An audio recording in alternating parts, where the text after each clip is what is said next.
Begins now. Happy New Year, everybody. It's been a while since we sat in this studio together. There's Ira, there's Corey, I'm Jeff. Hello to everybody. What's up, boys? Been far too long. It feels like it's been 3 years since I've seen you two guys. Hey, that's a good sign. It's only been a couple of weeks and we missed each other that much. Mm-hmm. That's a real good sign. Otherwise, we'd be like, God, so soon? Yeah, again with these two? Soon we're in the studio doing this show? God, I thought we had a little respite. No, we don't. We're back, ready to roll. Yay, sausage. Speaking of which, I saw Ben over at Capital City the other day. I was playing golf, and he was there. Well, that's nice. Gave him a big hug. He was wearing the Yay Sausage shirt. Did he mention ghosting me when I texted him the other day? No. Did that come up at all? No, not at all. He might have been playing golf. Maybe I need to come out to Capital City. Yeah, you might want to come out there. Man. He was in good spirits. I mean, I get it. It's the holidays. People are busy. Well, I ghosted the hell out of people during the holidays. Yeah. Well, he ghosted the hell out of me. But anyway, well, he's listening still now. Love you, Ben. Still love you. Yeah. You know you're a guy, a ride or die. Yeah. Register Sausage you can find their website, registermeats.com. And, or if you're in this part of the country, ever growing footprint from the Panhandle up in Alabama.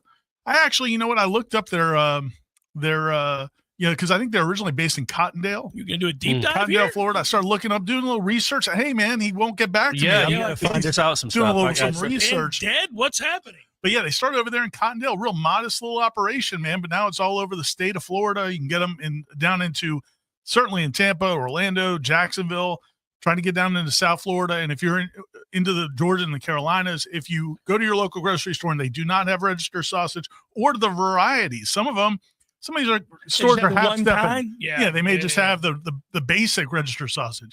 Maybe they don't have the andouille. Maybe they don't have the jalapeno cheddar. It's hard to believe. But if they don't, if you want more varieties, talk to your meat manager. Yeah. And they'll help you. They won't ghost you. Meat managers don't ghost you. They never do. They never do. Just don't try to call Ben directly. No, that's not going to happen. Well, who are you really in the grand scheme of things? You know, I feel like we played a part. Yeah, that's right. Well, I agree. Get back at me, Ben. Get back at me. I'd be mad too. This might have been pre-ghosting of Ira when I ran into him because it didn't come up and he didn't try to dodge. He wasn't hiding from you. No, none of that stuff. He came around the corner to give a hug and everything. Yeah, we're sure that the kids still say ghosting. Is that still a term that people use? I'm sure. So I remember late for whatever it is. This is too much information, but I'll give it.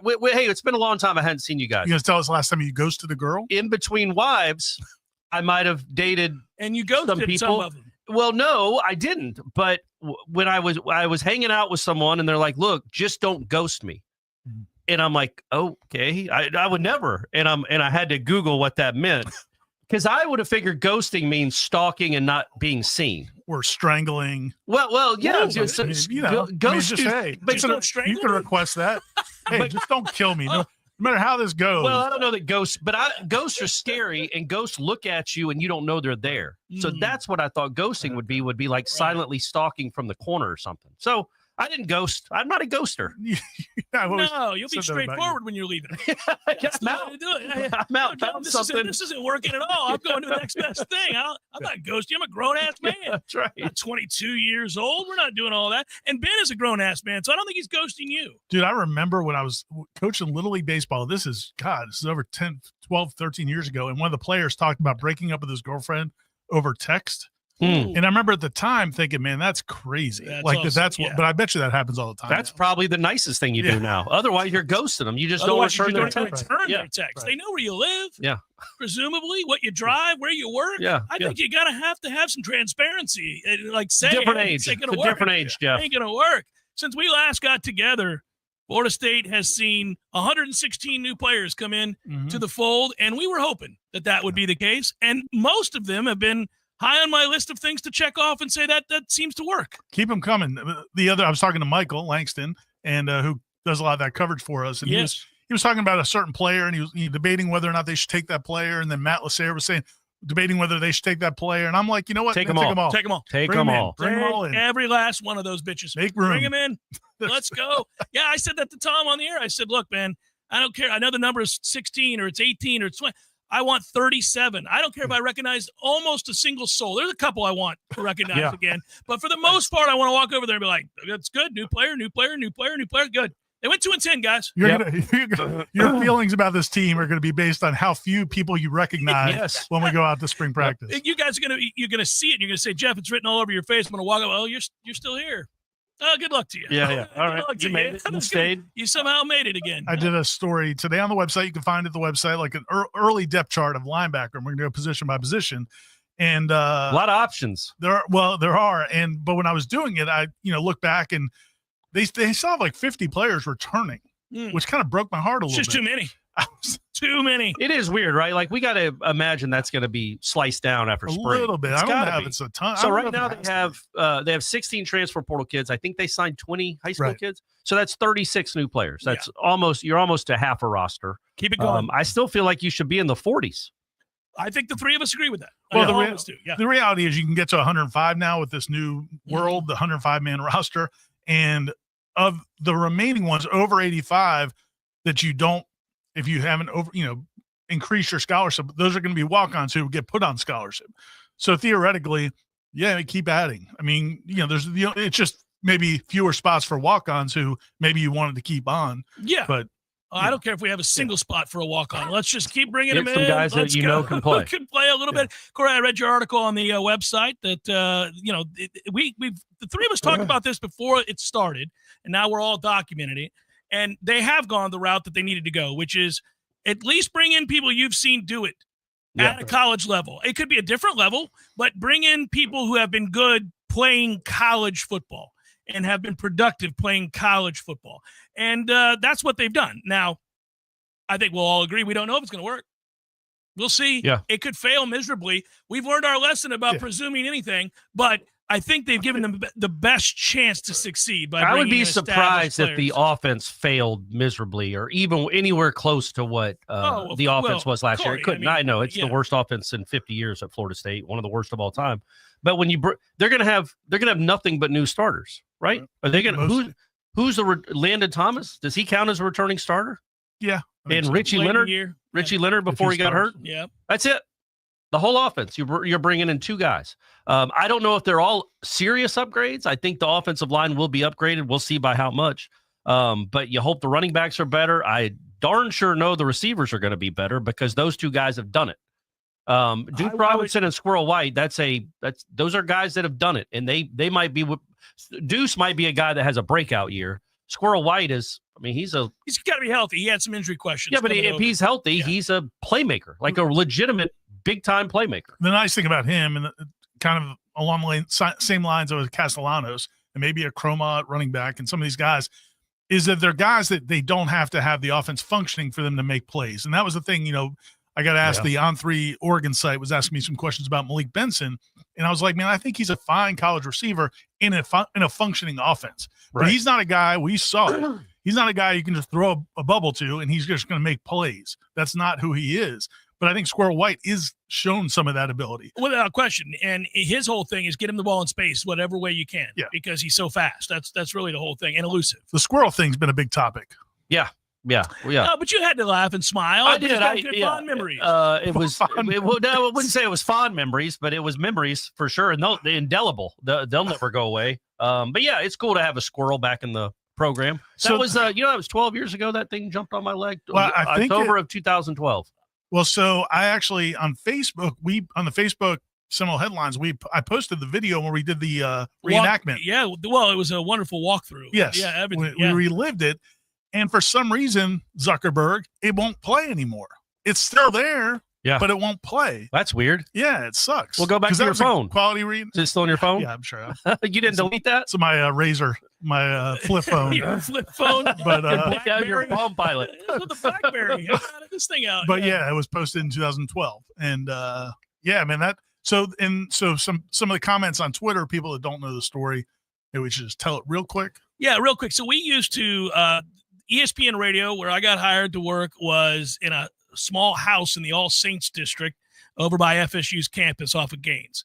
And we used to record Seminole Headlines in the mornings.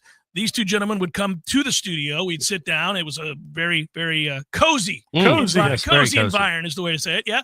And they would come in and we would record it. And there's a couple of jokes that stem from that. First of all, rather notoriously, if we recorded the show in the morning, something major that would have been of note to talk about would happen after the fact. Yeah. Every single time. Because the show would always air in your normal slot. My normal slot. Which back then was later. It was 3 to 5. So we'd record it in the morning, you got 3 or 4 hours there for and something. things would happen. And there occasionally we'd have to go back in and do the whole show over again. I mean, I remember having to call you guys going, well, we kind of can't not talk about that. Yeah. So we did. But anyhow, so we would do that. But one of my favorite aspects of the pre-record, and not that I don't love this live, but the pre-record was cool because we would all go eat together sometimes. We'd walk down the hill and we go over and we get a bite to eat and we talk, and it was great. Some bonding time. And this particular morning, we finished recording and we were walking to go get some food. And Ira, Corey, and I just kind of moseying about. I think, noticed the squirrel. Corey certainly did not. And I noticed it eventually. Ira noticed it sooner than you as well. But I looked at this squirrel and thought he was acting rather peculiar. Yeah. He was over by a tree. I don't know if you know this. He came down the tree. And then he did this little spinity-do thing that didn't seem natural. Yeah. It looked like he was possessed. He was distressed. Yeah, and it caused me to do a double take, like that squirrel's not acting. You know how birds act. You look at a bird, you're like, okay, that's the way. If a bird acts weird, you're like, that bird is out of character. Same with a squirrel or any other animal. That squirrel is acting out of character. But even then, you would not expect it to do what it did. I did not think that nobody it was going saw it. Who could have seen that coming, Ira? No. Well, to Ira's credit, he kind of did, and I kind of did too, Corey, because the squirrel began to take steps out into the road. Another odd behavior for a squirrel. He's walking towards us. Towards human beings, not away from human beings. And he didn't look flummoxed in any way. He was staring dead at you. Yeah. He's like, oh, there's lunch. Yeah, there's lunch. There's somebody that I should bite. Yeah. And Ira starts backing up. I start backing up. Corey's kind of looking around like, what are you two a-holes doing? And then it was on you. Just like that, it was on you. It kept going, and it jumped. It jumped on my thigh. I'm reliving it now. I'm glad we were doing this. It jumped up onto his jeans. Yeah, on my thigh. Now, Ira and I being great holds friends, him out for dear life. We did not render aid. Oh, I ran.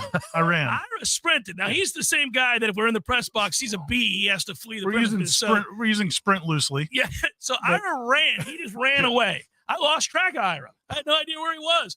I was close enough to Corey that if it had become life-threatening, you would have helped me. You could have helped him, and you chose not to. If it climbed into my mouth, it was not. You would have tried to yank it out. Yeah, if it would attack your jugular, I might have grabbed. You would have had to be bleeding out for him to help. Well, yeah, because you were yelling, "Get it off me! Yeah, get it off me!" That's not a cry for help. That's just get it off me. That's not the same as please, God help me. Tell my son I love him. Yeah, this is different. And a squirrel's not a shark. So it's not as concerned that death was on the I know you wouldn't help me if a shark was on me because that would be stupid. No, but a squirrel, if a shark are easy to knock off. You'd be dead. Yeah, understood. You'd be like, Jeff, I understand. Run, swim. But a shark, a squirrel I'll shoo a fly off somebody or a mosquito, but an animal, I'm not shooing that off of a real animal, like a mammal. You're not messing with that. Taking it down the street. Yeah. So it climbed up my thigh, it leapt onto my thigh, and then started climbing up my torso. Well, my favorite part. And then I started to spin around the centrifugal force. What I liked was that you were uncertain as to whether or not to make a reach. And risk getting your finger bit by this clearly rabid squirrel, or what to do, and your instinct was to just like in sync, or the Backstreet Boys. Like a boy band, just all on one leg. And that's what he did. I was on one leg. That's right. I was on my right leg. You did it on one leg, spinning around. Which, in the moment, I actually paused to see in slow motion. I was like, well, that's interesting. He's just passing on one leg, or he's going like that. Get it off me. And he's yelling, get it off me, get it off me. As if it's incumbent upon us to grab this rodent. I was asking a lot. Granted, I know. We were not going to. Iro certainly wasn't. He was 100 yards away at this point. I'm standing there watching this play out in amazement. Eventually, it jumped away. Yes. And we both kind of stared at it in shock. Ira's laughing. And then I remember just thinking, like, well, I don't want it to turn to me. I want to see where this goes. Like, do I have to kick it? What's going to happen? And what did it do? It just kind of sauntered back. Well, I know eventually it jumped in the middle of the road, it flipped up on its back and started beating itself on the head. Yeah. Which is another telltale sign that there might be something wrong with that squirrel. It was abnormal behavior. But I didn't get bit, didn't ever get checked for rabies. No, you didn't get bit, which was key. Yeah. And that's because you had the jeans on. That's why these things are lifesavers, gang. These things are lifesavers. That always thing would have been cinching into your calf, buddy. Anyway, welcome to Tallahassee, Squirrel White. Welcome. Yeah. We have a story for you. So that's why all the commentary about the squirrel on Twitter. And it's crazy. It's a crazy story. There's not many people that have lived through that. And for you too as well. Like seeing that. I got to see it. Seeing that is traumatic. living through it is obviously more traumatic. And we are 12 years and later. the nice thing you found out in that moment is that I will not be there for you in a time of need. I had a hunch anyway, but that confirmed it was absolutely confirmation. With me, you're kind of uncertain. He might have been there for it. I'm not sure if things got. I stayed relatively close. In the vicinity. Do I need to get in there? Well, I don't know. Yeah, He jumped off. If he'd have climbed up to my chest, it would have been some real issue. I don't know what I would have done. You would have grabbed it. I guess you would have got to some point. Even people that are getting gored by horns will be like, reach for the horn. Yeah. Like at some point, you would have said, "Well, my life is on the line." Yeah. But now they got a squirrel. They got a good squirrel. They got a good squirrel. A squirrel that can make plays. Squirrel in our lives. Squirrel that can make plays. I hope so. I hope he's healthy, and I hope he's the guy that we see when you watch Tennessee football and you watch the film of him producing the numbers that we know. I didn't realize. So in 2023, he had like 800 yards receiving. Yeah, I mean, that's a lot of yards. Well, he made some big plays. Yeah, man. Go back and watch that footage. And I know he was banged up this year, but to know that he has that in him, that he's an 800-yard caliber receiver. It's nice to put on some highlights and see him catching deep balls in Alabama. And Something. It's like watching I know he's not Keon, but Keon having 2 touchdowns against Ohio State. It's like, oh, that's probably pretty good. That'll probably play here at Florida State. I would say this too. You mentioned you kind of glossed over offensive line, but the linemen they brought in have all played and played at a high level and all played well. Well, and I think the difference is I heard y'all talking yesterday about it because we can laud how many starts they have and how many games they played. Well, we did that last year too with that group, but they all played for the same guy, who I guess in hindsight, maybe we shouldn't trust his evaluation and development. Like maybe we do the people, if you start 4 years at Vanderbilt or 3 years at Vanderbilt and Hand has a better track record than Atkins and where'd the other guy come from? Ole Miss. Ole Miss. Yeah. He's a second team all SEC. So, but you've got guys that it's not just about the starts. It's about where they started, who they started for. It wasn't just like, oh, Atkins liked him when he was a freshman and he just played him for three more years. These guys earned all those starts. Not that I'm not trying to diminish the guys that were here. I'm just saying these guys started for different coaches. I feel like those starts are different. Well, and I think, in fairness to those guys, in fairness to us, in fairness to the world, I think we all clearly gave them too much credit for the offense in 2023, which, how much of it was Jordan Travis's ability to not necessarily run. He was not a big runner that year, but just moving around in the pocket, buying time. Pre-snaps. A lot of good stuff and doing things pre-snap. And that was the thing. Like, and I also think things just went downhill. I think there's a diminishing return. We're not litigating those veteran offensive linemen, but when you've got a bunch of dudes who know they're not going to play in the NFL and have played a lot of college football, and now they're on a team that was a year ago great and now sucks, and everybody's killing them, I imagine that doesn't do much for your spirits. So I thought they got worse and worse as the year got on. You think they got worn down on and off the field? Yeah, you probably. They were beaten down, browbeaten. Well, there was a lot. The boos happened pretty early. I would say by the third. I'd say halftime of the home game, the BC game. Yeah. Certainly halftime of the Memphis game the next week. Going back to that BC game, sweet Jesus. That's that's the famed video of Mike on the sideline. That has to have been a terrifying moment. Like, oh, this wasn't a fluke. We suck. Yeah. That's a toughie to know you're that early in the year. I'm sure they thought BC's defensive line was pretty good. Yeah, I don't think they thought that was going to happen. I didn't think that was going to happen. And then also the way the offense came out, the way that BC's offense came out. Oh, we got something for you every third down, boys. Yeah. Get you some of that. It's going to be easy. Well, now we got that Castellanos magic. It's going to be a whole different story. All right, Ira. Nice. Well, I'm going to stop short. I'm just going to say that having players that are proven to have been productive in college football, making your roster, coming over and infusing your roster is a good sign. What I want to say is, because part of the column I wrote and I talked about on Wake Up with Aslan is like, I think they've gotten a lot of starters out of the portal. I don't know that they've gotten any stars. And how much do you need of that to get if you could still be playing in late December? You could have some stars. You could. We don't. Yes, we don't know that they don't have any certified stars in this portal class or on the team. You didn't bring in Keon. Yeah, or on the team in particular. You don't know, but they could develop into them, and I think that's the difference between 7 and 8 wins and 10 or 11 wins. Definitely raised the floor. And to your point, nobody knew that Trey Benson was going to be a star. Well, turned into a superstar. He turned into an elite they need player. some of these guys to be all conference, not just good players, good college players. They need some elite, great players to take the next step to be in the quarters. Let's get to 9-3, and we'll worry about. Well, 9-3, you're challenging for a playoff spot. That's my point. Okay. Well, I'm thinking more like difference between 7 wins and 10 wins. It's the ACC, baby. Let's not kid ourselves. You got a lot of Hey, one of those automatic 9 wins is against Alabama. Well, there you go. Come and get some, Crimson Tide. Not if they cancel the game at your behest. So we'll see. Yeah, I guess they're not doing that. Yeah. Seminole Headlines 93.3 Real Talk Radio Warchant TV continues in a moment.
Now, to assure these prices, Pinch a Penny open 7 days a week on Career Road.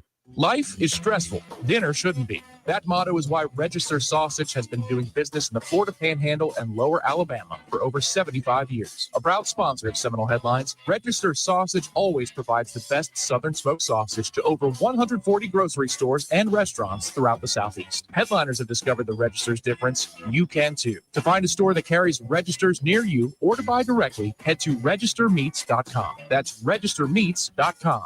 Register Sausage. Yay, sausage! Seminole Headlines returns now. Head to YouTube and search for Warchant TV today to catch the show live or on demand. Now, here's Jeff Cameron, Ira Schofel, and Corey Clark. Something cool to tell you guys about. At least I think it's cool. I think these two gentlemen do as well, or else we wouldn't be doing it. A developing partnership is underway with our friends at Tavella Brewing in Thomasville. Ira's mentioned it before on the show. Great people, great folks, great beer. And because of all of those things and an existing relationship, we started talking, right? And the next thing you knew, we thought, well, I'm just kind of an egomaniac, and we figured we should all have a Seminole Headlines beer is what we kind of thought. Yeah. And maybe that's happening. Maybe that's in line. But in the interim, we want to tell you about Tavella because they're now joined at the hip with Seminole Headlines, which if we do a third of what we've done for Register Sausage and Birch, Tavella will be the next. They're going to be the next Anheuser-Busch. Forget about it. We'll all be rich. But Ira, tell everybody about our friends at Tavella. Yeah, so Maurice and Lynn and their partners, great people. And I had just started going there because Honestly, because Kim goes to Thomasville a lot. Tell him what's right next to Tavella. There might be a yarn shop. Might be. Called the Fuzzy Coat next. I've been to right Tavella next a few door. times and seen that yarn shop and It's, realized the origins of this relationship. Kim might be keeping them in business. And so to the point where I'll go a lot, sometimes just chaperone and then go have a beer next door at Tavella. Really got to know them a lot and really just excited to have them on board. You guys have come up there as well. We've hung out with Maurice and Lynn and it's just it's a cool brewery. A lot of people in Tallahassee go up to Thomasville now to have dinner, do shopping. It's right when you go into Thomasville, like before you get to the main drag in Thomasville on 319 Thomasville Road, whereas we might change it to Tallahassee Road. But anyway, it's into town and it's right there on the right. Go and mention Seminole Headlines. And as you said, man. Well, if you mention Seminole Headlines, the first 2 beers are on the house. Absolutely Is that right? free. Actually, not true. That's not true. Oh, I thought Maurice said that was going to be if you true. mention Corey, you get beer for the whole day. You might get a keg. Yeah, you just roll out with a keg. We had a lunch together. I think the keg was mentioned. Yeah, that's fair. But it is a very cool local brewery. And they're all Noles. different varieties. They're Noles. they got married in a football game. Yeah. For crying out loud. During the 2013 season. Yeah. I don't know if anybody got married during the 2024 season at the Florida State game. Maybe some divorces, but they got married at the in one of the 2013 games. But they've got a variety of beers. You've tried the IPAs, all the varieties. Corey and I are more lager. They've got the North side. They've got their Rose City Lager, and then I love the Coffee Blonde. I love the Coffee Blonde, which is called the Morning Ride. You can't just push me off over here with the IPAs. I like the Coffee Blonde. I've kind of taken the. Well, you can take it, but I'm allowed to buy it. You are. I'm allowed to buy it. Anyway, it's open for everyone. Tavella Brewing in Thomasville. Go check them out. They have just great people and great beer. Yeah, and I want to inject this really quickly before I get to the question that's been posed here in the chat. This came organically. I got to give Ira credit. He asked me, he asked Corey too, have you guys ever gone up to Thomasville to that Tavella Brewing? And I had not. And you talked to me about Maurice and how cool he was, nice guy. And you said, hey, listen, you should try it. Because, I'm fond of a beer. I don't know if you guys know this. Yeah. I've been known. Yeah. Every now and again to imbibe. So I took Ira's advice. I might say you're a connoisseur. A little bit. Corey might say you're a beer snob. I would say 100%. I would say connoisseur. I would take the beer out of it. Just say he's a snob. I will say. See, we'll start. We'll go let's not get off the rails. Yeah. I like nice things, and I like good beer and good coffee, and I won't apologize. Right. Just like I like good music. I know. So this is the way it works. You get called a snob when you like nice things, but no, you get caught a snob when you urinate on anything that you don't like. Oh, that's true too. But I don't do that. I don't bring that up to you. But the point would be that I went there and had the beer, and it was great, and the folks were great, and then the bar itself is cool. It is a cool bar. Yeah, it's a cool place. Bar. Cool vibe. So that's the whole thing. Maybe down the road, as this partnership evolves, do some events there and hang out with the people. And I just like that they got on board at such a hot time for Florida State football. Now they're loyal. They're loyal when you jump on when they're 2-10. All right, you ready? Yeah, let's do it. Good to have Tavella on board. 2 Live Hollywood says, do you think the game has turned into a young man's game as far as coaching seems like the old school coaches don't have the stomach or patience or not adjust to pay for play? Well, you're seeing a lot of guys walk away from the game. Certainly, I think that's omnipresent. Wake's coach just decided peace out. Yeah. Obviously, and we all felt bad for Larinaga. Obviously, the NIL finally, he's like, I can't do this. I'm used to bringing up these guys through the Miami program. It was rich to hear him complain about that when they had a bankroll. But they got to the Final Four. They gave the blueprint to people on how to build a Final Four team. They were the first ones to go public with numbers. Like huge it was numbers. Out there. Yeah. Hey, we spent $400,000 on or $800,000 on this guy. To answer 2 Live Hollywood's question, and he is a loyal listener and contributor to the show, I would say that, yes, I do. I think it's mostly becoming that. And by young, I mean, we can define our terms, right? I think you've got to be somewhere in your 40s, early 50s to be able to handle a lot of the upheaval that's occurred in college football and keep on trudging forward. Now, people will adjust, and there will be more regulations and rules, and college football will continue. It might be a whole different thing in 3 or 4 years. Yeah. Like, it might be a whole – it should be. I hope it is. It'll be a whole different ballgame in 3 or 4 years. We were out there the other day. I was over at FSU helping out with some coverage on some stuff, and I was talking to Mike Norvell briefly. He was talking to a group of us, and he said, could you imagine if you had told us just a few years ago this is where we'd be right now in mid-January? Yeah. This is what's happening in the sport. Yeah. And it's like, and Mike Norvell is not an old coach. I mean, he's young. He's young. And even he is like, this is crazy. But there's nobody who's objectively speaking that thinks this is anything but crazy. Right. Even it was funny. I was actually watching the Kelsey pod. I don't watch that or listen to that much, but they had Caitlin Clark on, and I was watching it, and they were talking about NIL.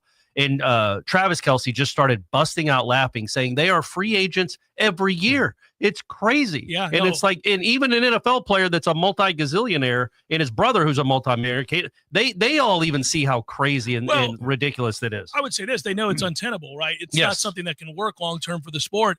But I would also say if you're lucky enough to be a player in this small little window, buddy, cash in because it's going to change. You're still going to be able to get paid, but regulations are coming. You can't – this system will not work. Yeah. No, it definitely feels like there's an effort to bring the genie back in the bottle. We'll see how well it goes. But yeah, no, I definitely think it's got to change. The biggest thing to me, though, and this is where Larinaga looked so silly, was bringing up NIL because they did embrace it. And so nobody's mad at them for doing it. That's the game. He had a bankroll. There are several players on that team that went to the Final Four that Florida State would have loved to have had, but could not afford. Miami was paying big money at that point.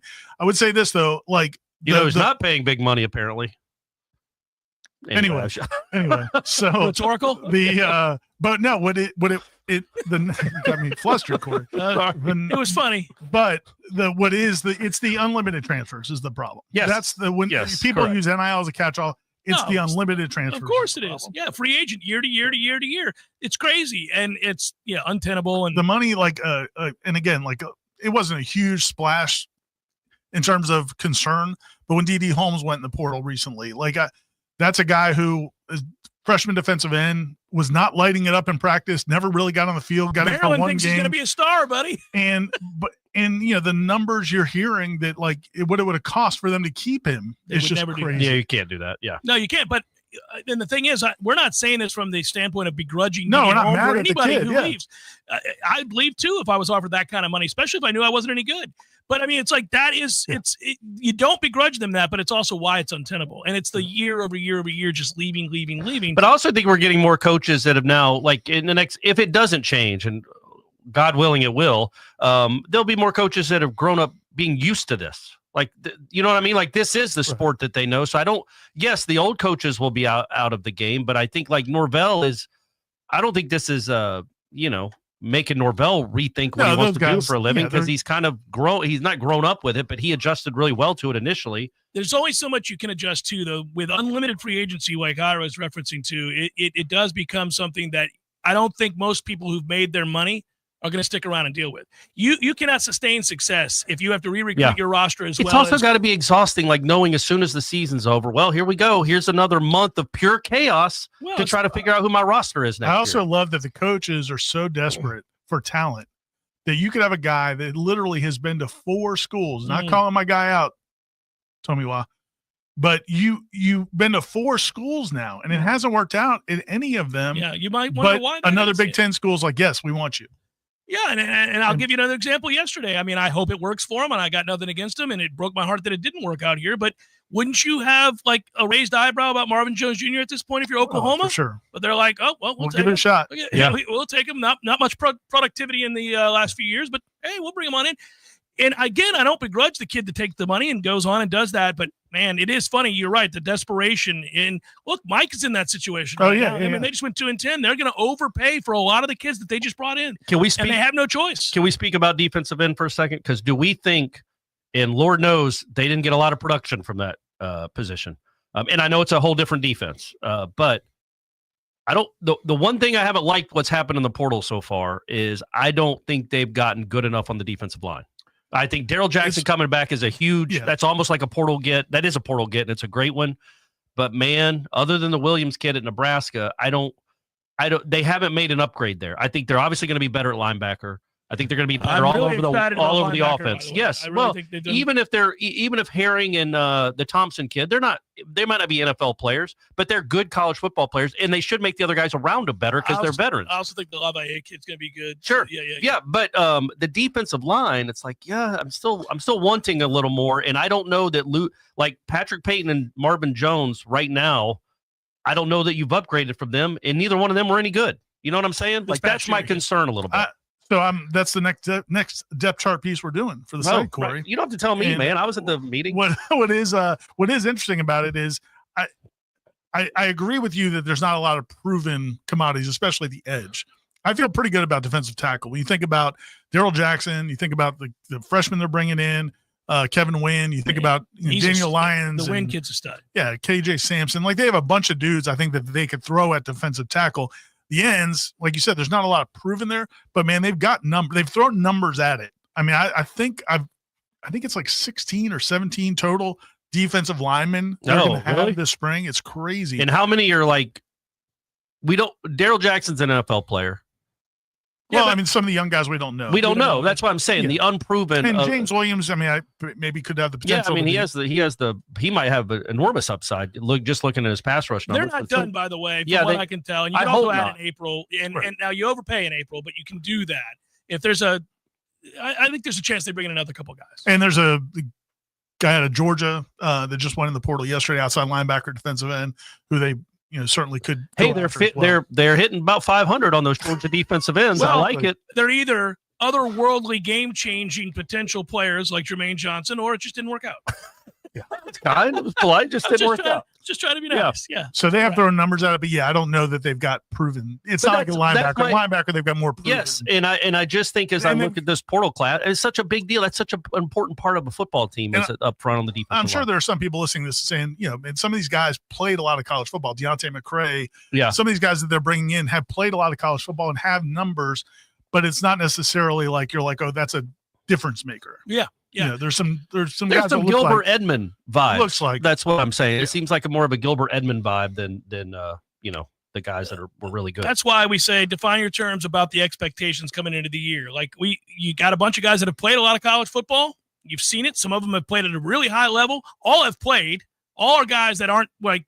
Listen, last class, like that last portal class, we banked a lot on potential. There were a lot of guys who hadn't played much. Yep. They were names, so they went to name places, but they hadn't played much. And you saw what? Well, you saw like in the column I wrote, it was Earl Little, Marvin Jones Jr., and Sean Murphy. Those 2 5-stars and a 4-star. And you're like, oh my gosh, we jumped way too much into like, oh, they must not have played because they were at Alabama, or obviously Marvin Jones was at Georgia. It's hard to get on the field at those places. Yeah. I'm sure there's still 5-star, 4-star talents, and not really. I made that assumption too. I made it with Benson at receiver. Yeah. And I went back and we did a video. I think you may have done the video. You or Tom did a video talking to an Alabama reporter who was part of the On3 network at the time. And a guy I think really knows football and is a sharp guy. And he was very positive about all those guys. He was not effusive like, oh, these are slam dunks. Right, but he thought they were good But he was players. like, yeah, man, I think this guy could be a really good player. I think this guy he was injured, or this guy, there were reasons. Yeah. Malik Benson was one that, I thought, man, how much of it was just being the third receiver and a quarterback who couldn't go through his progressions. Well, that's fine. And then now you say, okay, well, Malik Benson still didn't really do anything at Florida State. Is that at what point is Malik Benson? At what point is it, he just hasn't been in the right situation? So a lot of this is always going to be a crapshoot. I mean, it's just how it is. And we go back to the Little, Murphy, Marvin Jones trio. They had a combined 21 tackles in their career, I think was the number I found. The 21 tackles total. Well, Herring, Thompson, and the kid from Western Kentucky are like 340 tackles in their career. Has been uber productive. Yeah, and the other kid, Stephon Thompson's got about 200. He's got 200 career tackles. Yeah. So you're talking about 350 career tackles and like 16 sacks compared to 21 tackles. Well, and by the way, and they've done that you think about like the SEC, you think about the Big Ten. Yeah, they've been very productive in big games against good teams. So that's huge. There's a lot more to go on. Seminole Headlines, 93.3 Real Talk Radio, Warchant TV continues in a moment. Your local news now. After being found guilty of leaving the scene of a deadly crash, a Blountstown man has now been sentenced to more than a decade behind bars. A judge sentenced Manuel Holiday to 14 years in state prison during what a prosecutor described as an emotional hearing Monday at the Leon County Courthouse. His sentencing comes just 2 months after he went to trial for the hit and run. In November, a jury found Holiday guilty of leaving the scene of a deadly crash that unfolded in May of 2023. Holiday struck and killed Shandaya Smith as she walked along the shoulder of West Tennessee Street near Lukeman Lane. A man was arrested following a shots fired incident on West Jefferson Street in Quincy on Sunday near Taco Bell. Officers found the suspect lying on the ground about 15 feet from a pistol. The suspect was arrested without resistance. Signs suggested the suspect may have been under the influence of a controlled substance. This is Rachel Lene with your Real Talk 93.3 local news update, brought to you by McLemore Systems, Tallahassee's go-to Mac store. Check them out online at mclemoresystems.com. This is meteorologist Paul Trombley with your Real Talk 93.3 weather update. Partly cloudy this afternoon with a high of 49. North winds 5 to 10 miles per hour. Partly cloudy again tonight. Lows level off around 28. Mainly sunny tomorrow. High of 54. Clear skies Thursday with daytime highs approaching 51. 58. Slight chance for scattered rain showers Friday. This report is brought to you by the Lawn Johns. For all your landscaping and lawn care needs, visit thelawnjohns.com. Currently, it's 44 degrees. This is Alex from Fulmer's. We've been buying gold and silver jewelry, fine watches, and other collectibles for over 45 years. But did you know Fulmer's buys and sells gold and silver coins, bars, and bullion? Don't get scammed online or pay high shipping and handling fees. Call or stop by Fulmer's for a quick and easy quote. No matter if you're new to investing in bullion or have been collecting a lifetime, Fulmer's is your local source for buying, selling gold and silver coins and bullion. Fulmer's, more than you might expect, with 2 great locations. As you probably know, Fulmer's buys, sells, and loans on just about anything of value. What you might not know is that when you buy something from us, we guarantee the total satisfaction of your purchase. Buy it, take it home, and if for any reason you decide you don't want it within 7 days, Fulmer's will give you 100% of your money back. And if you decide you don't want the item within 30 days, Fulmer's will let you exchange it for something you do want. At Fulmer's, we guarantee you're going to be happy with your purchase or we'll buy it back. Fulmer's, check cashing, pawn service, and sales. 2 times more than you might expect with 2 great locations.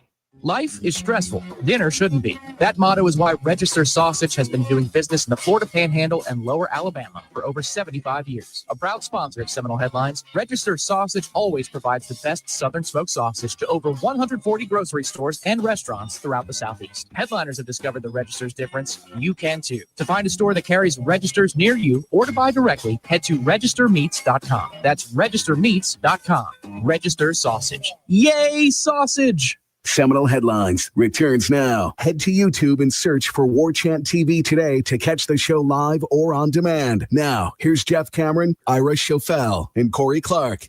I need my kids to get back to school. I'm sure you're all the same. Well, you're in a different Mine are, situation. well, pretty much Yeah. are. Yeah. Up in Atlanta, the Monday they go back to school. It's crazy that here they wait till Leon Wednesday. County wait until Wednesday. It's just not good. During the break, my son, hey, Dad, I just got pulled over. I wasn't even speeding. Oh, here we go. Uh-oh. It's cool that he texted you. Here we go. Well, it's I'll just say not his first ticket. Oh, all right. So here we go. Yeah. Here we go. And Dad's insurance costs are just going to go. Buddy, I know. But apparently the officer, and thank you if you're listening out there and you pulled over my son. I don't know if he knows that it's Jeff Cameron's son. The Jeff Cameron. Cameron's son. I'm sure Bryce dropped that. Like, just listen to You're my my dad dad on the radio. Yeah. But anyhow, the cop let him go. Oh, nice. Oh, that's good. That'll So he teach must him. not have been speeding too crazy. He was probably just getting up there. He's got a lead foot like his dad, but I've taught him, this guy here, not getting tickets. He's been watching you drive now for a long time, and that's not ideal. You know how many times he's been in the car or even heard of his dad getting a ticket? All that teaches them is you Years. can get away with it. You can go 91 on the highway. They're not going to pull you over. You just got to be good at what you do. Yeah. Got to be good at what you do. That's for all walks of life. Dude, my mom was a defensive driver and was proud of it. Like, I'm a defensive driver, and we used to be defensive drivers. My dad grew up in New York. He was offensive. He was a proud. Me and He your was dad. offensive, Yes. yeah. And Me and so your dad. That's he's- right. So he's who I learned how to drive with, and Simpatico. he taught me how to drive. So the first time my mom got in the car with me in her car, I mean, literally, we're like I don't know if three turns. We were getting out of the neighborhood, and she goes, "Oh gosh, Your dad? Herb taught you how to drive." Yeah, buckle up, sweetheart. Also, that's a great name. I just Herb. like that Herb was a fast driver because, of course, he had to be. Yeah. He had to be. Hey, right, asked Jeff. You mentioned this earlier, and I do keep hearing rumors of it. Oh, Corey will be happy if that's true.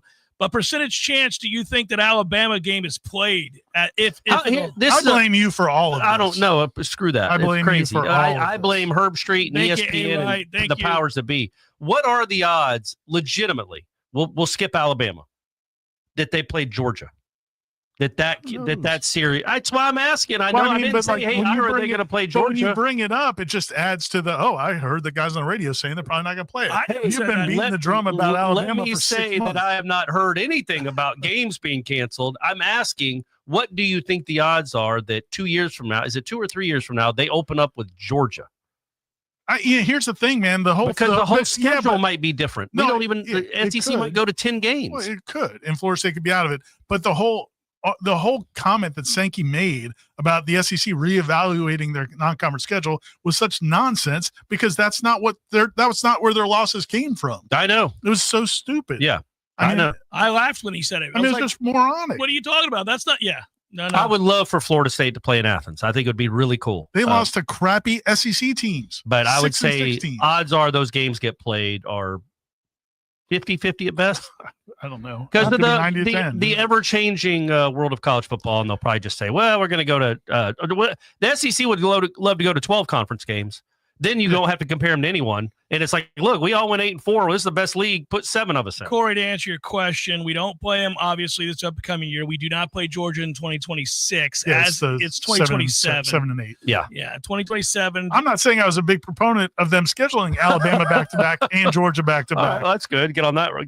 But when they did it, it was back in the 14 playoff days. I know. When you thought an ACC team had to play great out of conference competition to be worthy of getting into the court. That's why they did it. We're in a new I know why they did it, but we're in a new reality now. Yeah. You don't have to. Well, but it's just, you don't have to live by the way the world worked 6 years ago. No, I got you. Yeah, there could be reasons to do it. This Alabama game, though, well, here's what you do. You play Alabama. They're playing Alabama. You play Alabama to start the season. Alabama. There's no.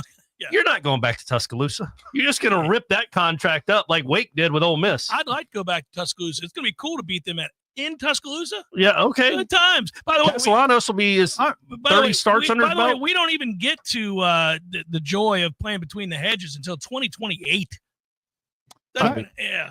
Tom and I talked about this a little bit on the Smash last night. I'm of the opinion, and I think this is going to be a trend. I think this is not like an anomaly. I think the trend is going to be college football teams are not as good as they used to be. Yes, and so correct. To me, like the fear of any team a year from now or 2 years from now, or 3 years is misguided because this is all going to be a crapshoot. I think very regularly, and the teams that stocked up, again, you think about when Florida State played Alabama in the season opener in Atlanta. The GOAT. Benz, baby. The GOAT opener. Yeah, the greatest opener of all time. They had that defensive lineman who got shot. Remember that they had a defensive lineman who got shot in the hand. Yeah. And they weren't sure if he was going to be able to play. So they played some other dude who was another All-American. Like they used to First be round pick. just like Florida State was in the 90s. Yeah. That's what Alabama was. That's what Georgia kind of had become. By the way, but I think those days are over. Until Francois got hurt and they missed the interference call. Those were a better team. Right there. Yeah, right there, Right there, man. That was crazy. Things went south. Yeah. But my point is, I don't think we're going to see those teams anymore. No, it doesn't look like it, and I think you see a bunch of flawed teams. So if you've got a great quarterback and you've got a good team, I think you're going to have a good chance. I was going to say this. So I was thinking about the playoff because look, I think Castellanos in Malzahn's offense is a serious upgrade of what the slop we saw last year. Clearly. But he's not an NFL quarterback. He's not a great quarterback. He's a serviceable to good quarterback probably in this offense. I think he'd be a good college quarterback. But you don't need, clearly, judging from the first year of the 12-team playoff, you don't need greatness at quarterback to get in the playoff. Who is the best quarterback that's I argue about this all the time. Dominate the line of scrimmage, and you can run anything off of it. Yeah. Like I keep going back to this. If you can win the line of scrimmage, both sides, you can run whatever the hell you want to run. Or if you whatever have system you want to run. If you have a couple of special, if you have some special. Jeremiah Smith changes. But I'm not talking about him because they're good no matter what. Arizona State, I don't think is an incredible offensive line. They have a ridiculous running back. Yeah, and they have a good quarterback. The offensive line's not bad. No, it's not. But it's not. They weren't dominating Texas. They don't have the offensive line to dominate Texas. Not many people dominating but Texas. They have a decent to good quarterback who might end up being really good, and they've got a sensational running back. You get a couple of special, and they were doing that without their best receiver, who was like an all-pack, whatever he is, all Big 12. Yeah. But I'm like, you don't need greatness at quarterback to get into the 12-team playoff because I don't even know who the best quarterback is that's left. Ewers, I guess, but the other three are, Aller and Riley Leonard. Riley Leonard's not special, but he's tough. And the kid Will Howard's pretty good. They're all pretty good quarterbacks, but nothing incredible.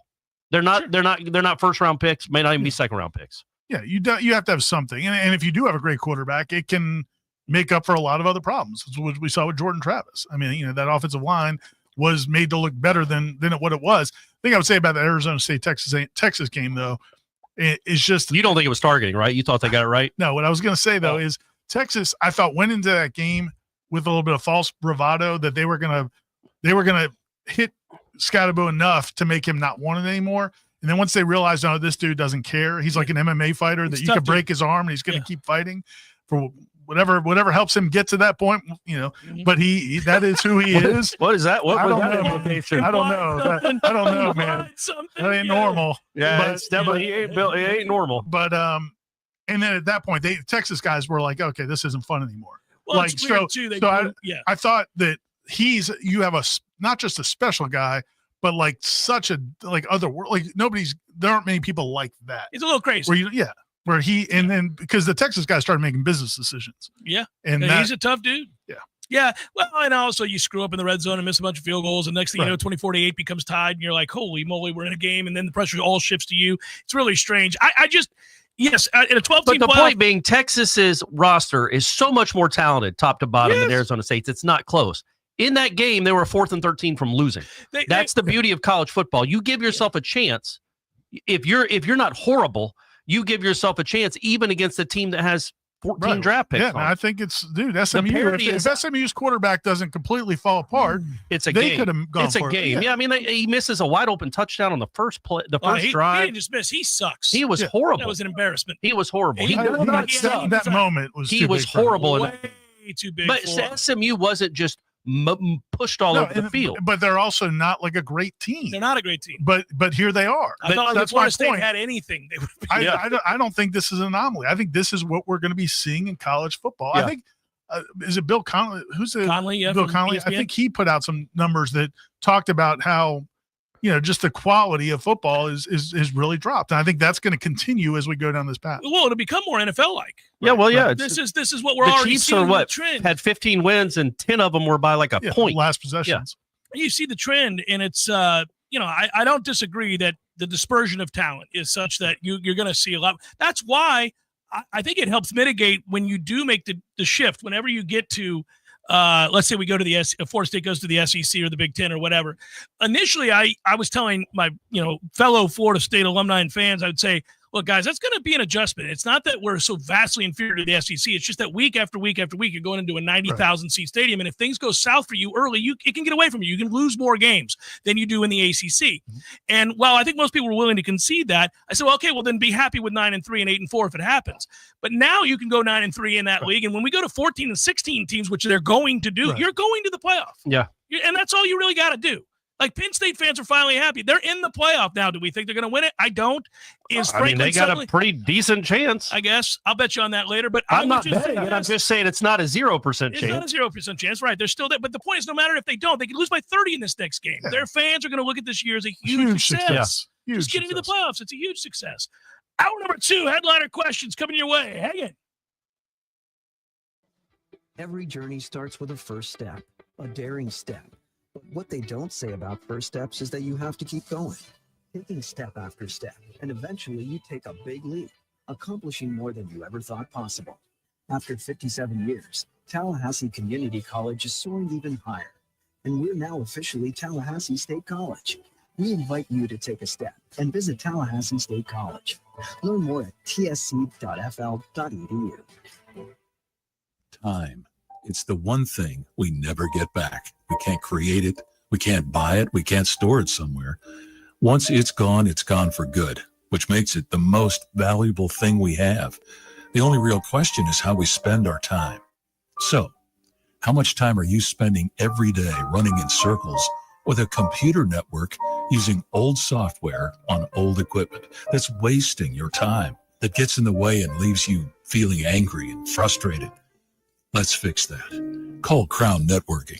They've been helping people just like you and I make the best use of their time for the last 20 years.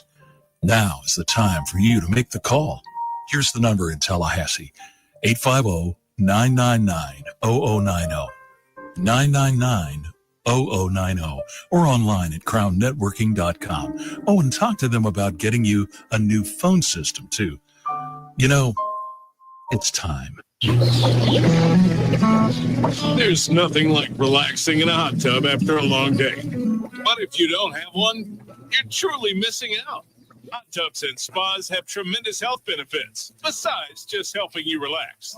Like improving your sleep, they help with pain relief. They help to better your cardiovascular health and so much more. And this season is the perfect season to finally buy what you've been wishing for. Pinch a Penny Pool, Patio, and Spas has the hot tubs you need for the price you want. Come shop our huge 12,000 square foot showroom and save today. There's over 50 hot tubs in stock right now, so you won't have to wait weeks on end for that delivery to finally come to town. If you're ready to relax, we're here to show you how. Pinch a Penny Pool, Patios, and Spas. Come visit our used showroom at 2473 Greer Road with over 50 hot tubs to choose from. You'll be glad you did. Many orthodontists in Tallahassee can straighten a smile, but at Birch Orthodontics, they're dedicated to providing the finest care possible. The experienced and friendly staff is trained in all of the latest techniques. So whether you need standard treatment like braces or Invisalign, or you have a more complicated case requiring extra attention, Birch Orthodontics is here for you. Set up your free consultation today by visiting birchorthodontics.com, B-U-R-C-H orthodontics.com, or call 850-877-1692. At Birch Orthodontics, they create beautiful smiles that last a lifetime.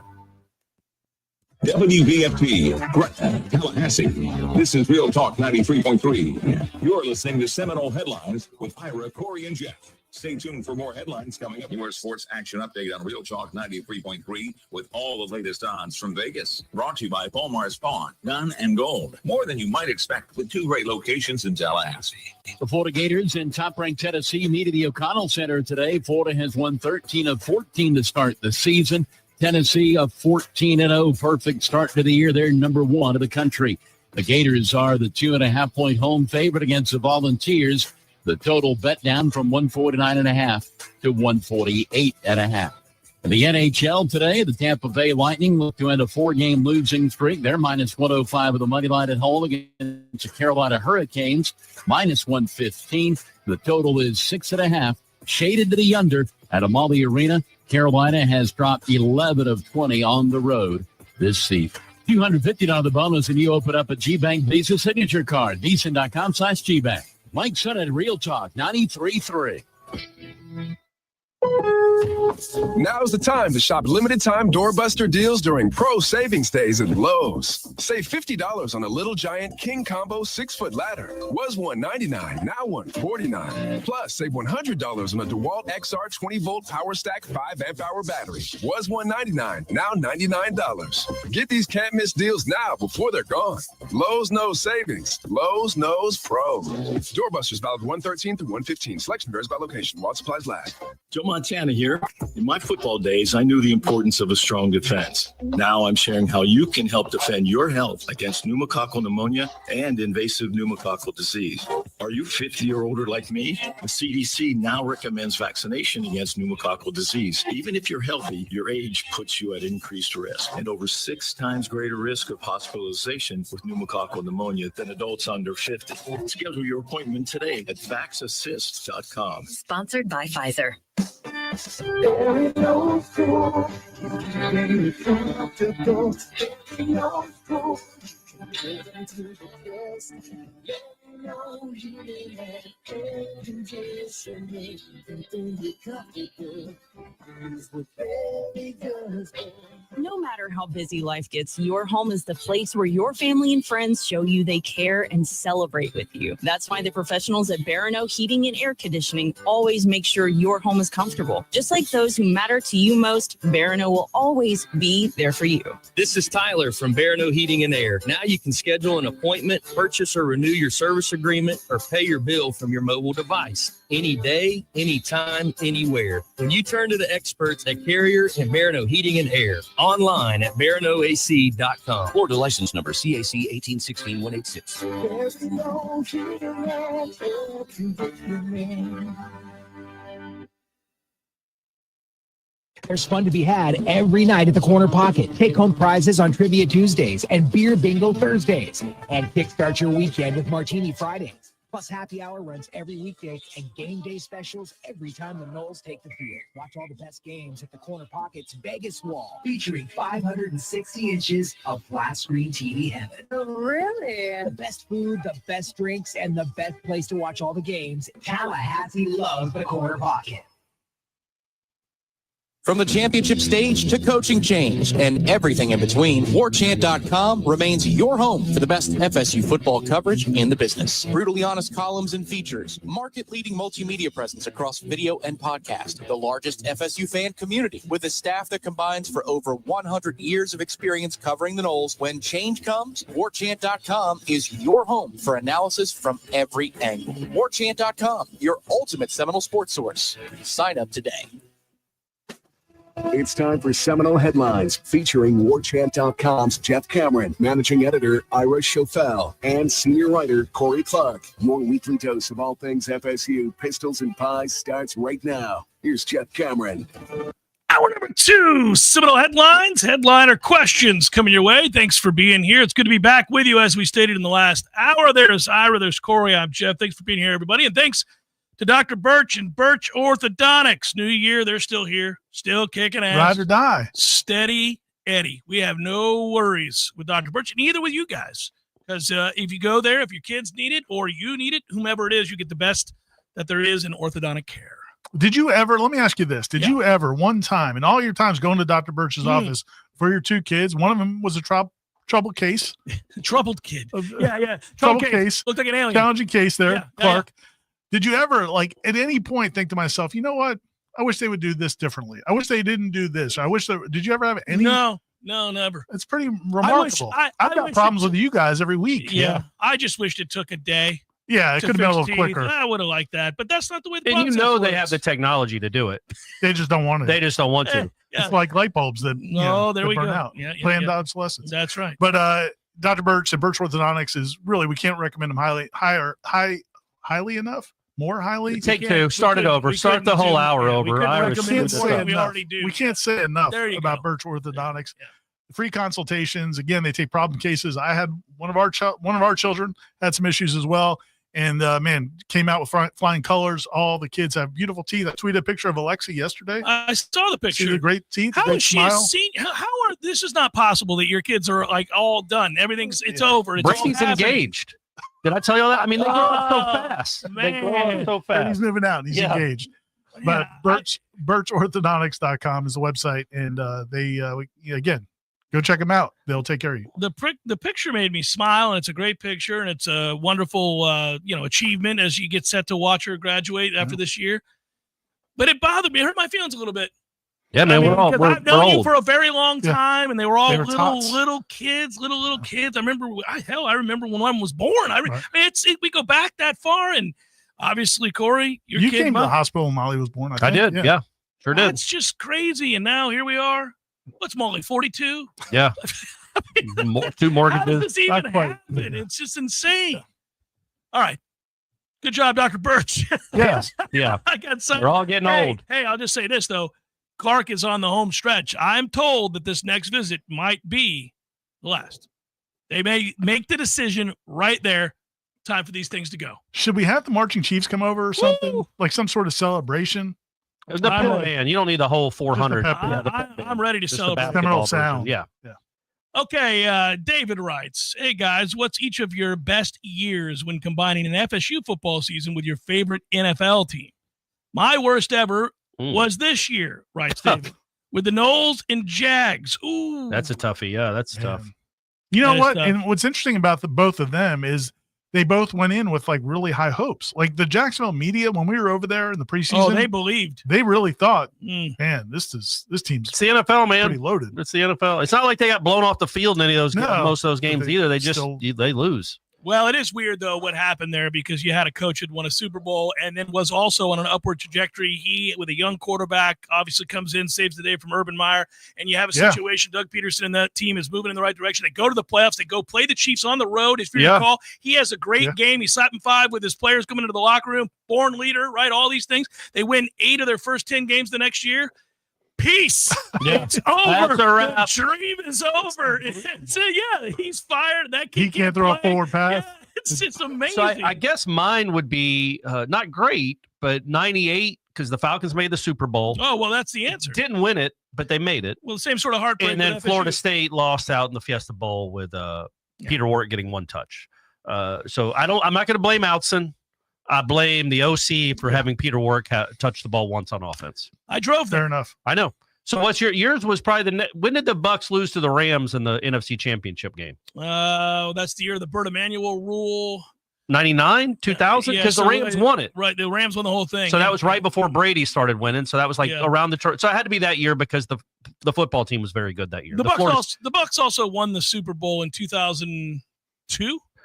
Right, but the Florida State lost 4 games that year. Yeah, they were good. I'm just adding up seasons. Oh, by the way, a few years ago, it was also a good situation. Bucks won the Super Bowl again. Corey. Right, but how did the Noles do? How did the Noles do? Not as good. I think they were 3-6. So answer the question. Not the as combination.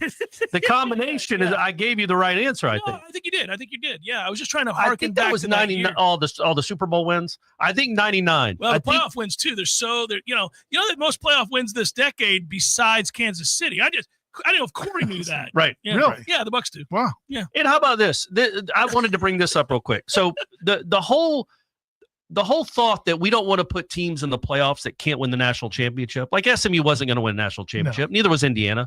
Ole Miss, maybe if you get, who knows? No. It's like no offense, the Buccaneers aren't going to win the Super Bowl. No, not like. But it's cool that they're in the playoff. Yeah, they also won the division against. They earned it, but it's not like you'd keep them out just because they don't have a chance. Teams that have gone to the Super Bowl have lost by 40. Right. It happens. So that's weird that in college football it's held to this. Oh, you can only get in the playoffs. It's not held to this. One guy held to right, but he wants to. And one network, and that's the thing. Like I'm past the point. I really was past the point after the snub of even arguing the merits of any of this. It's all BS. It's just a TV ESPN show and SEC. It's a TV show. But when have we ever had playoffs where we only want people in there if we think they can win a national championship? No, it's like an asinine argument. You get in the playoffs and then you play games and you're going to play a better team, probably going to lose to them. That's happened for hundreds of years. Especially and look at the baseball, man. Like the Orioles keep losing to teams that you didn't think would be in the playoffs, and then they lose to them in the playoffs. Well, that's because it's the Orioles. Just saying. Not like my Bravos. It's a tough run for your Orioles right now. They don't just lose; they get bounced with the quickness. Three straight. Yeah, but I would say that nobody thinks. I mean, first of all, that was a false premise on his part. Everybody knows that. He also didn't say that those certain team didn't belong in the same field. Yeah. They're down 21-0 in the first quarter. Tennessee is, but they don't get brought up in the group of teams that don't belong here. I mean, He also said in his Andy Staples interview today that he doesn't have Twitter, which is nonsense. His son does. His son ought not. Well, his son blocked me on Twitter then. Well, somebody should have suggested to him some time ago he not be on. I looked it up. It was 1999. You guys lost to the Rams in the NFC Championship game, and Florida State won the national. That's a great run. It's a hell of a run. Yeah. Yeah. Good job. A lot of candidates. I don't believe the deleted Twitter thing just because of you see how emotional he gets. Yeah, when people are going at him and he goes back at them. And he goes back quick. Well, then maybe he doesn't look at Twitter, but his son prints out all the tweets at him and hands them to him each morning. I just think what I haven't understood is if you're paid that kind of money to be the face of the network for college football and you do professional games, and as you've correctly pointed out before, Corey, he's really good at his job in terms of analysis of the game. Why would you care? Why would you bother? How is it that one of these networks didn't say, just get off Twitter, man? You can't handle it. You cannot handle it. Clearly, you cannot handle it. Get off of Twitter. I mean, his first 25 years in that role, he was universally loved. Yes. And he doesn't understand why people are doing this now. And it's like, dude, because you're the one that keeps butting your nose and making stupid comments that are ridiculous. We're not just going to listen to it. He has to know. We'll see. He has to know. He'll be a whole different Kirk next year. Well, if I were his boss, and he doesn't have many people he has to answer to, but there are a few, I'd say, look, man, you can't have it both ways. You can't be a guy that we pay very well for an opinion about college football and then get really upset when people push back. Well, the problem is the opinions you're giving are not in line with what anybody really believes about sports. They're just all completely they're born out of a your driven narrative. Company's greed. Right. Yes, that's correct. That's correct. But that's all the more reason that somebody should step in and go, by the way, when we ask you to do this and you carry water for us because we're in bed with the SEC in the way that makes us the most amount of money, that you're going to get pushback. And listen, who cares that we've made you rich beyond your wildest dreams?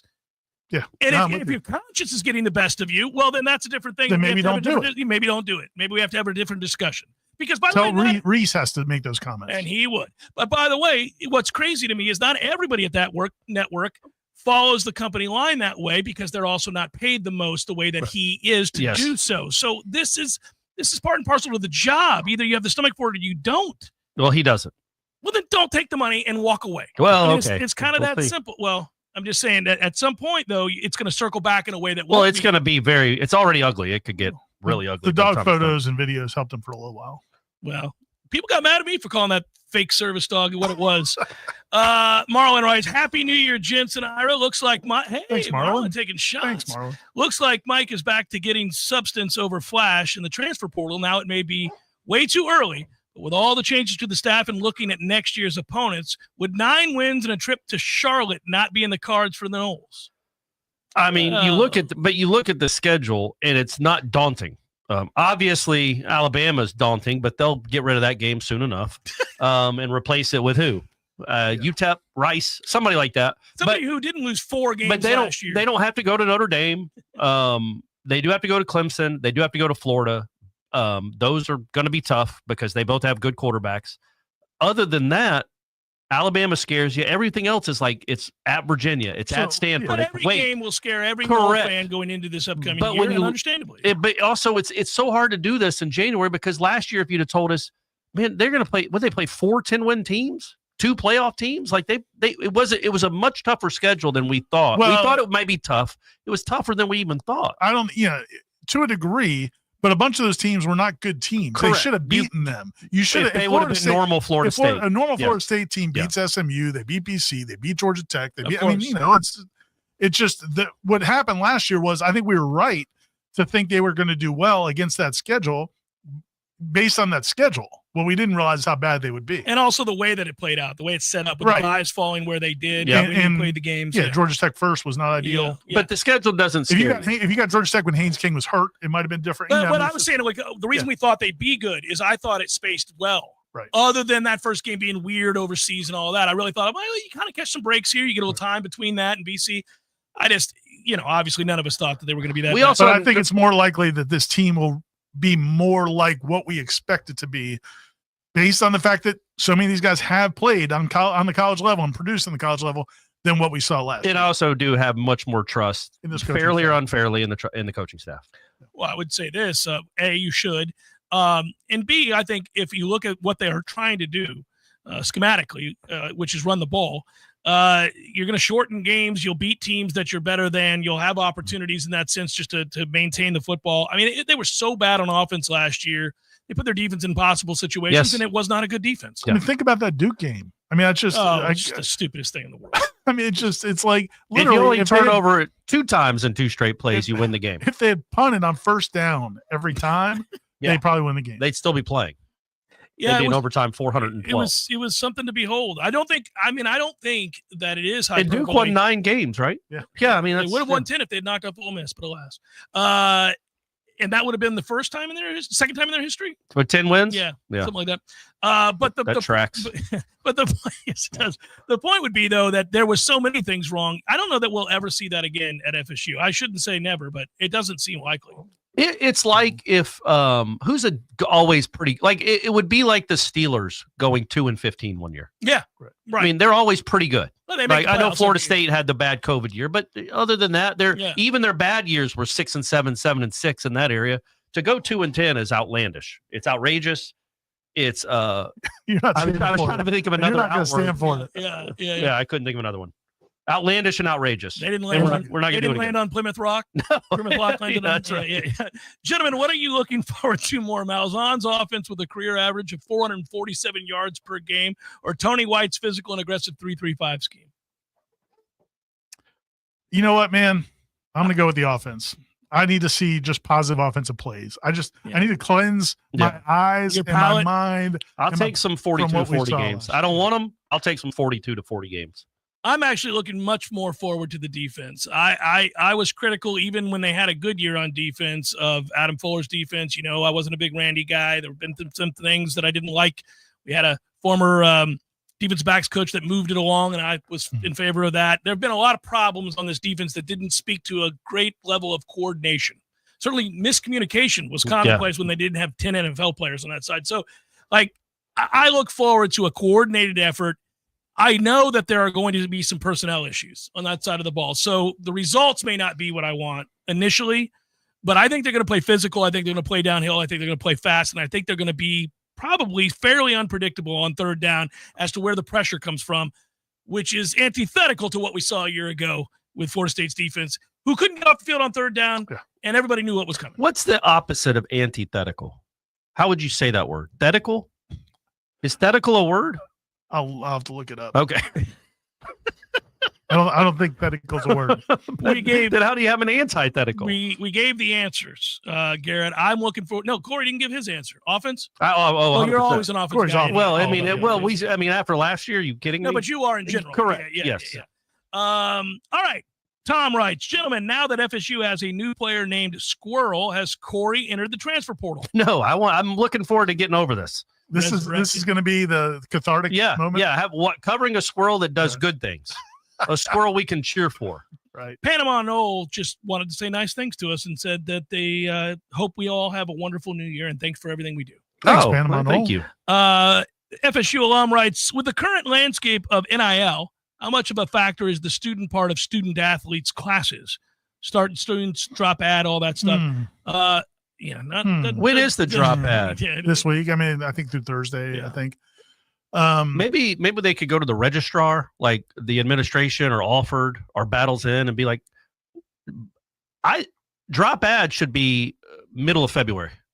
That should be the drop ad deadline, because then because look, man, the national championship game is January 20th.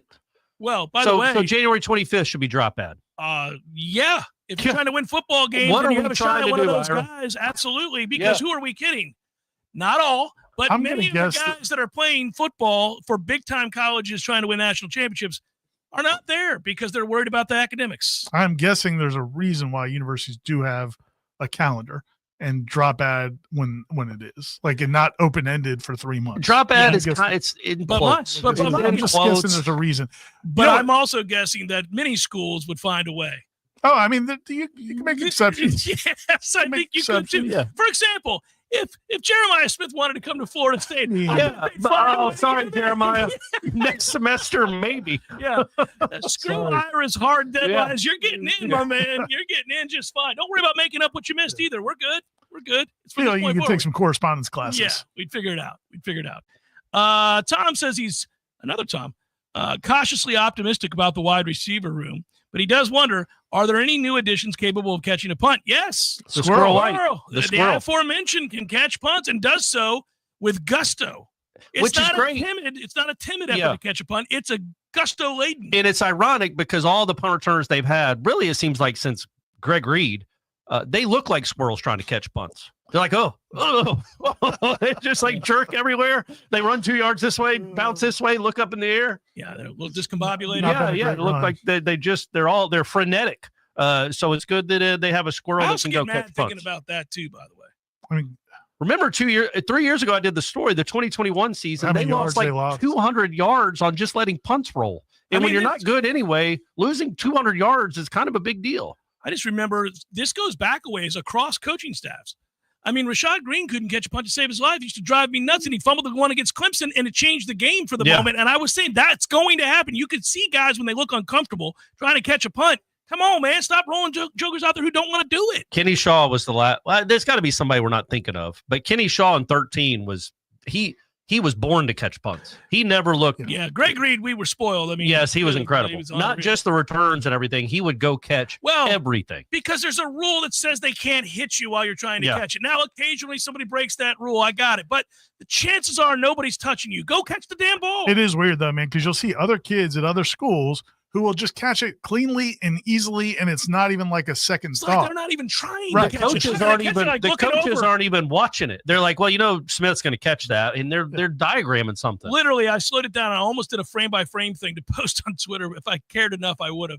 But this guy caught it, and I swear to you, he's looking over to get the signal from his coach about where to be next on offense because he's one of their slot receivers. Yeah. He catches it going like that and nods his head and tosses it to the ref. Yeah.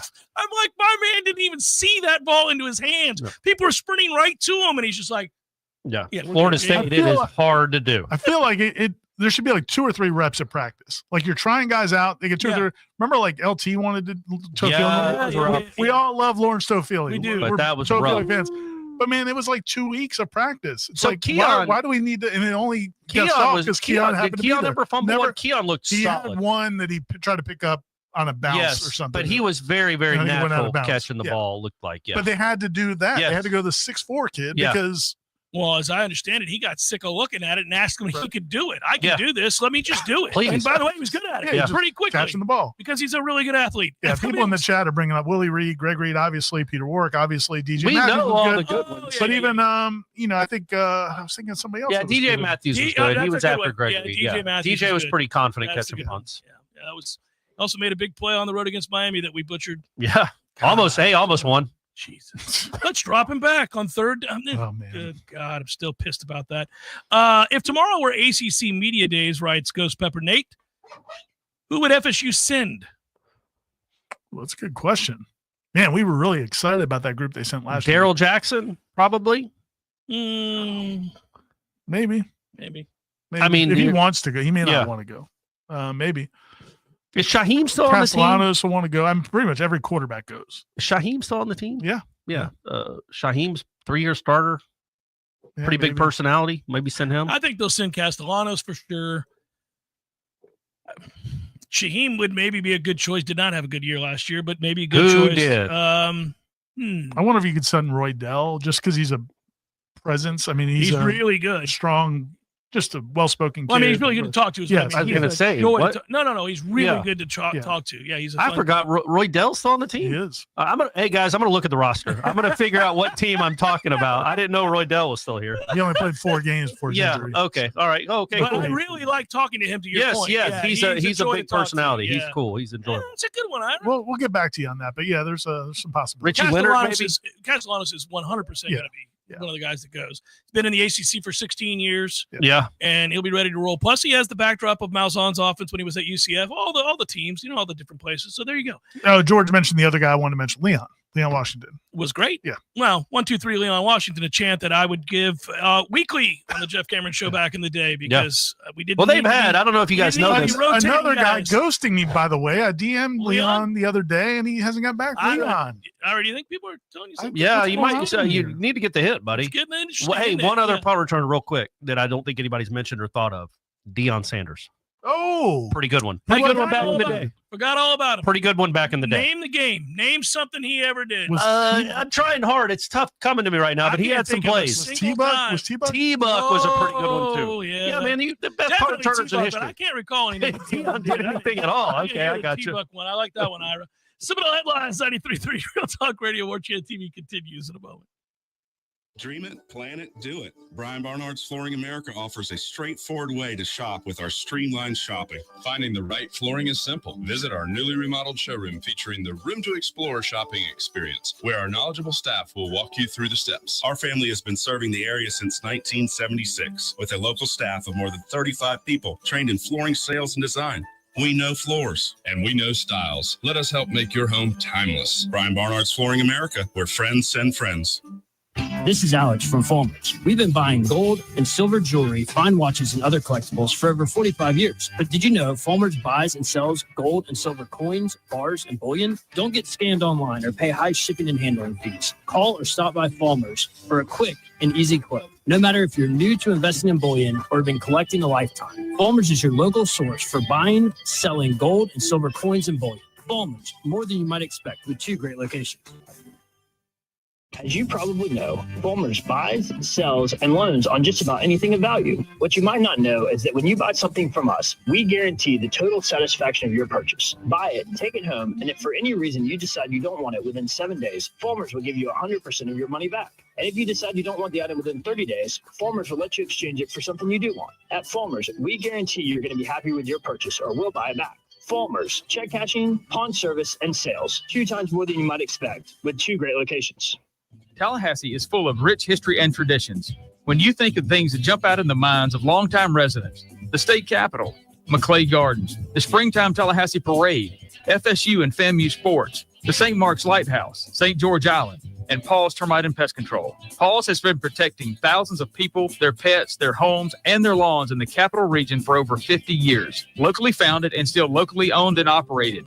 There aren't many businesses in our industry that keep it together that long. Paul's Pest Control has many customers we've been honored to serve for over the last 50 years. We've experienced tremendous changes in how we treat homes and protect the people that live there. We've moved from liquid termite treatments that require drilling into the home's foundation to Centricon, a baiting system which works with their natural biology. We've moved from interior service to exterior treatments for general pests. But one thing we're not going to change is our old-fashioned commitment to personal service for each of our customers, the same way we've been doing it for over 50 years. For the elimination of termites, any other pests, and a greener lawn too. Call Paul's. We'll get them all. As a mom, comforting my family is what I do best. Vicks Vapor Stick provides soothing, non-medicated Vicks vapors in an easy-to-apply stick, and it dries fast, so there's no mess. I use it to comfort myself and my family. Thanks, Mom. Vicks Vapo Stick, soothing comfort for the whole family. And when you need more comfort for yourself, try Vicks Vapo Shower Max for steamy Vicks vapors. Use as directed. Vapo Stick for use ages 4 and up. Vapo Shower Max used for adults only. Hey, can you blow up some balloons for Jack's party? I can't. I'm so congested. You need Sinex Saline from Vicks. Sinex Saline nasal spray. Yeah, just Sinex. Breathe. Sinex Saline instantly clears everyday congestion associated with colds and year-round allergies with a gentle, ultra-fine mist that's no mess and easy to control. Daddy, we need more balloons. On it! Enjoy life's important moments without congestion. Try Sinex Saline from Vicks. Just Sinex. Breathe. Use as directed. Life is stressful. Dinner shouldn't be. That motto is why Register Sausage has been doing business in the Florida Panhandle and Lower Alabama for over 75 years. A proud sponsor of Seminole Headlines, Register Sausage always provides the best Southern smoked sausage to over 140 grocery stores and restaurants throughout the Southeast. Headliners have discovered the Register's difference. You can too. To find a store that carries Registers near you or to buy directly, head to registermeats.com. That's registermeats.com. Register Sausage. Yay, sausage! Seminole Headlines returns now. Head to YouTube and search for Warchant TV today to catch the show live or on demand. Now, here's Jeff Cameron, Ira Schofel, and Corey Clark. Let's get back to these questions, boys. Should be fun here. Let's go next up. I'm switching back and forth between Twitter and Facebook, doing the right thing, trying to get everybody in here. Who are players from 2024's roster that didn't play, either due to injuries or freshmen, et cetera, that are not incoming transfers that you're excited to see what they can do in 2025? That's from Mark. Thanks, Mark. Ira, fire away. Who you got?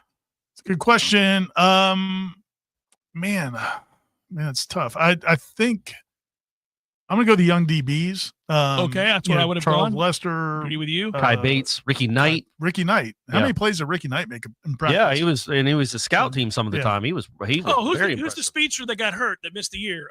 Jalen Lucas. Oh no, the other Jamari Howard. Yeah, that's the one. Yeah, Trackman they call him. Man, love that guy. Yeah, he's really talented. Yeah, really talented. I do like Danzy and Does Lucas count? Because we got to see him for a game. We got to see him for like 5 plays. I think he could be something that Malzahn could use. Danzy's one. Elijah Moore's one. I mean, the frustrating thing, and again, this is one of the things I'm excited about with Malzahn's offense. We'll see if it plays out this way. It felt like, man, for whatever Ron Dugans and Mike Norvell were doing, it must have been very difficult for these receivers to learn. Because Elijah Moore, man, you watch him, just natural ability, 6'4", can run, and feel like you should have got him on the field a little bit. Feels like there had to be a way, right? Let's run a go. Let's see what we can do. And so, I want to see guys who have that ability to get out there, because that kid's special, man. I've seen him just one-handed catches. Yeah, it's like, dude, the thing is, though, with Malzahn's offense, he finds his 2 or 3 guys, and that's a lock. Well, that's a wrap. So there's parts of this I'm going to love and parts of this that will frustrate everybody. And I think that is the downside of this kind of an offense, is that, first of all, you're not going to have subbing all the time. Yeah, you're not. Yeah, you're not. I'm glad you're not subbing all the time, but that means guys are going to leave. And you're going to lose some talented guys at that position, at wide receiver. I think that's exactly what's going to happen. But, hey, so be it. There's only one ball. Yeah. And if they're not as good as Deuce, or if they're not as good as Squirrel, it sucks, but you're not going to get on the field. I got real tired of watching us sub in guys left and right on that offensive line, none of whom could really play. But it was really frustrating when a guy would make a play. You brought it up. Okay, Lucas. So in the Georgia Tech game, makes a play, and he's immediately yanked off the field. How many times did we see it with Toafili? 9-yard run, 6-yard run, don't see him again for a half an hour. Yeah. Don't do that. Yeah, there's definitely a feeling. Malzahn will not do that. Yeah, I was going to say, there was it seemed like a concerted effort to get guys touches, get a lot of people involved, and that will not be the case. But the answer to the question is young skill guys, really young skill guys across the board, and then young DBs. Jason writes, this February look-in for ESPN is fast approaching. Any news or specific dates we should keep an eye on? No, I don't have anything definitively. That is something that everybody's going to be watching because, the talk, depending on who you listen to, I think people at Florida State have presented the idea that if ESPN opts out of that contract, that it could make the whole contract void, or if they try to renegotiate the terms because they have this look-in window, that would make it give FSU the opportunity to argue that the contract's been changed and now everybody can get out. ESPN's been saying that that's not what's going to happen, and so we'll have to see how it plays out. Or the ACC has been saying that. We'll have to see how it plays out. But, yeah, it is supposed to be in February. I don't know if the exact date. Miss Webb writes, Happy New Year. Are any of y'all slightly concerned about the installing of a new offense over the next few months with so many new potential starters playing on offense? I mean, I can't be worse than last year, though. No, it can't be. It cannot be. And, this is the undertaking. You're going to have to install a new defense and a new offense. Not just a new offense. You're installing everything new.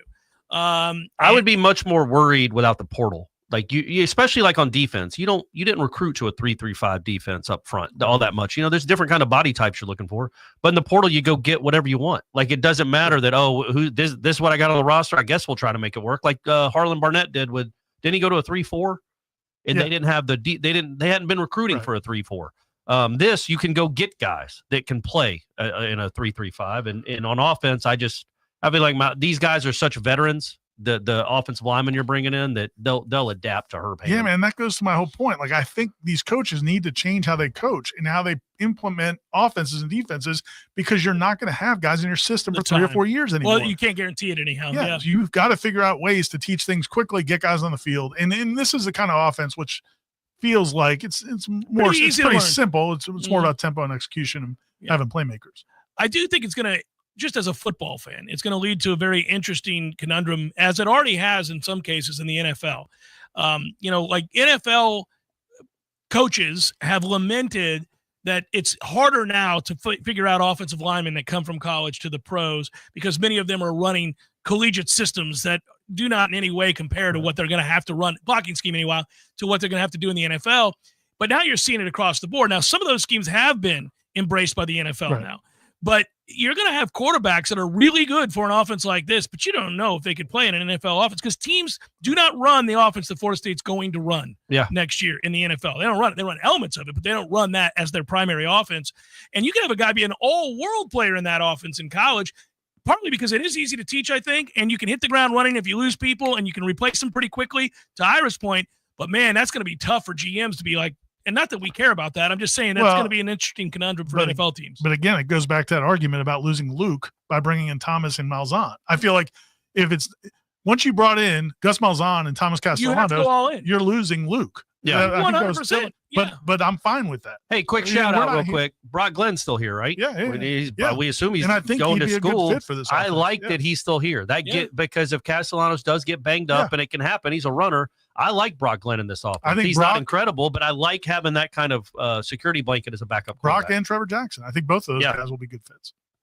Happy New Year, gents, writes Tyler and Sweet Pea. Which is more likely to happen in 2025? A, Jeff, I thought I read this one, but this is only 6 hours old. A, Jeff drinks a domestic ultra light beer. B, Corey pets a squirrel. C, Ira shaves his head. Only if Squirrel White lets me pet him, which I don't. Probably not going to ask that. I'm never going to pet a squirrel. That's the best chance of all those things happening. I ain't shaving that. I'm drinking ultra light or something like that. I would maybe parched on the golf course. What would you guys do if Squirrel White jumped on my thigh? Would you run in the other direction? I'd say Corey's about to get his ass beat. Yeah, so I did something wrong. This isn't going well. My reaction would be exactly the same as it was last time. When you take out your phone. You would run, though. You'd be like, this is awesome. Yeah. What did Corey say? This is great. Gil, I like that your name's Gil, writes, what's your all's feeling on the ESPN ACC decision next month? Okay, so another question along those lines. Yeah. Don't have enough information. People are clearly hanging their hopes on that would open the door. We'll see. Maybe it will. We know they'll be transparent either way, right? ACC and ESPN. ACC especially will be very transparent with those conversations. Scott says, if the three of you went into the radio/writer transfer portal, what would be your NIL demands?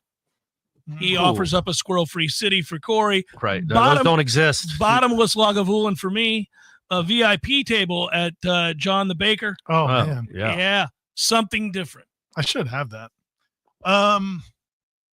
Yeah, I don't know, man. I would want money. I would want money. Because then I can pick. Yeah, I can pick where if I want to get a gun to shoot at squirrels. You could. I could and buy I do that anyway. as good as Lagavulin or better. Lagavulin is great. Yeah. You can barely get the word out of your mouth. Lagavulin. I think mine would be the right to, just not have to cover a team if it's 2 and I see. Yeah, 2 and 6. Yeah, and looking at 2 and 10 in the face. Who are we kidding? You know what? I'm just you can bounce for 6 weeks and somebody else take care of this. Yeah, just AI. Yeah, you can AI it. You can chat GPT. Or you can just have an understudy. Somebody wants to learn from the Silver Fox. I'm not performing this matinee. Yeah, where I got these cheap tickets. Guys, you can be like, hey, Junior, your rich folks come out. You're going to Notre Dame. Yeah, you're going to cover that. I don't need to be there for that. I was there for that. Yeah, both of y'all. And Ira and I saw each other in the Chicago Museum of Art. We did. Highbrow. Right as coaches were getting fired. It was good times. That is very highbrow. Good times. That wasn't as weird as the time that Corey and I ran into each other at Ford's Theater in Ford's DC. Theater, yeah, at the where Lincoln got and you shot. guys weren't even there for a game. No, right? no. We just happened to be there with Brady. With Brady and his family. His family was there. And then we all went to the Nats game together. Yeah. And that too was cool. And by the way, there was like an anniversary of that not too long ago, and the pictures popped up. But I forgot that we were all just sitting right there, just out of the blue. Yeah, and there were 8 or 9. Not Brady was 9, I think. Yeah. And I think Stephen Drew hit a home run in that game. I feel like he be played in right that about game. that. Either way, he might be right. Nicely played in it. Maybe he got hurt. Hangnail had subsided, and he was ready to go. Maybe he got hurt. I can't remember. Marty writes, "Hey fellas, which position group did the best in the portal this cycle?" And as always, yay sausage. I'm going to say wide receiver. I think that you got 2 guys. Say offensive line. Offensive line's tough to beat, buddy. But you got 2 guys that have done it, man. No, I'm with you. They're good. 2,500 yards, and you throw in Pittman, the tight end. You've got 3,000 yards of receptions coming here, and like 18 I like touchdowns. that kid a lot, by the way. I do too. In fact, he works in that system. And third year in that system. Yeah, it's gonna be a nice piece. 50-something catches. I'd say pass catchers. I like pass catchers. I like that you're also giving my man, who might not be the most accurate quarterback in the world, some big old targets to throw to. Oh, I like catch radius. I might be with Corey. Here's the difference. The offensive line, I think, huge upgrade. It's no question. It's more important. And it is more important. But I think Herb Hand is more important than those 4 guys. No, I don't know. But I also don't know that their upside is star potential, except maybe Mike Pettis. I don't know. The other guys are solid. Good players. Whereas some of these receivers might be elite. I mean, they could be big time. Deuce has a chance to be big time. I think that's true. And Squirrel White, 800 yards in a season in SEC in 2023. That's 60-something catches. Yeah. I like it. Well, that's a similar resume to your 6'7", 350-pound tackle from Ole Miss. Yeah. I mean, they both played a ton. They both achieved. They both were recognized. So Pettis goes to the NFL. Florida State might have an offensive lineman drafted. Will they get credit? They get credit for that? Who was the last one of that? Like Ryan Leonard? No, what was it? It was Rick Leonard. Rick Leonard, not Ryan Leonard. Who was recruited as a defensive end. Yes, he was. And then won the Star of Spring. So I remember that. You remember that? Yeah. There you go. Cam Irving was the last first round offensive lineman. He was recruiting as a defensive tackle. Brian Stork was a tight end. This program's just been swimming in elite offensive line. What drives me nuts is that it hasn't been swimming in receivers. That's a crime. It's Florida State. Now we'll produce a running back left and right. Yeah. I mean, they're everywhere right now. Cam Akers is kicking ass for the Vikings. He looks good. He looks good, man. He looks healthy. I'm happy for him. Seminole Headlines, 93.3 Real Talk Radio, Warchant TV continues in a moment. Your local news now. A 2-vehicle crash left a 74-year-old driver dead Monday in Leon County. The crash happened just before 11:45 a.m. in the area of Getty Road and U.S. Highway 90. An SUV driven by a 74-year-old man rear-ended a stopped sedan that was at a red traffic light at the intersection of Getty Road. For unknown reasons at this time, the driver of the SUV failed to stop, colliding with the back of the sedan and pushed it into the intersection. The SUV driver was transported to the emergency room with critical injuries, where FHP said he later died. He was not wearing wearing a seatbelt at the time of the crash. FHP said information regarding this fatal incident is subject to change as the state agency is in its initial state of the investigation. FHP initially reported that the crash involved 3 vehicles based on a call from a witness. A spokesperson corrected his statement Monday afternoon, stating the accident involved only the 2 vehicles. This is Rachel Anay with your Real Talk 93.3 local news update, brought to you by Macklemore Systems, Tallahassee's go-to Mac store. Check them out online at McLemoreSystems.com. This is meteorologist Paul Frobley with your Real Talk 93.3 weather update. 49 this afternoon under partly cloudy skies. North winds 5 to 10 miles per hour. Partly cloudy skies again tonight. Lows around 28. Tomorrow, 54. Ample sunshine expected Thursday with a high of 51. 58, slight chance for scattered rain showers Friday. This report is brought to you by the Lawn Johns. For all your landscaping and lawn care needs, visit thelawnjohns.com. Right now, 49. 222-7722. AC and electric is what we do.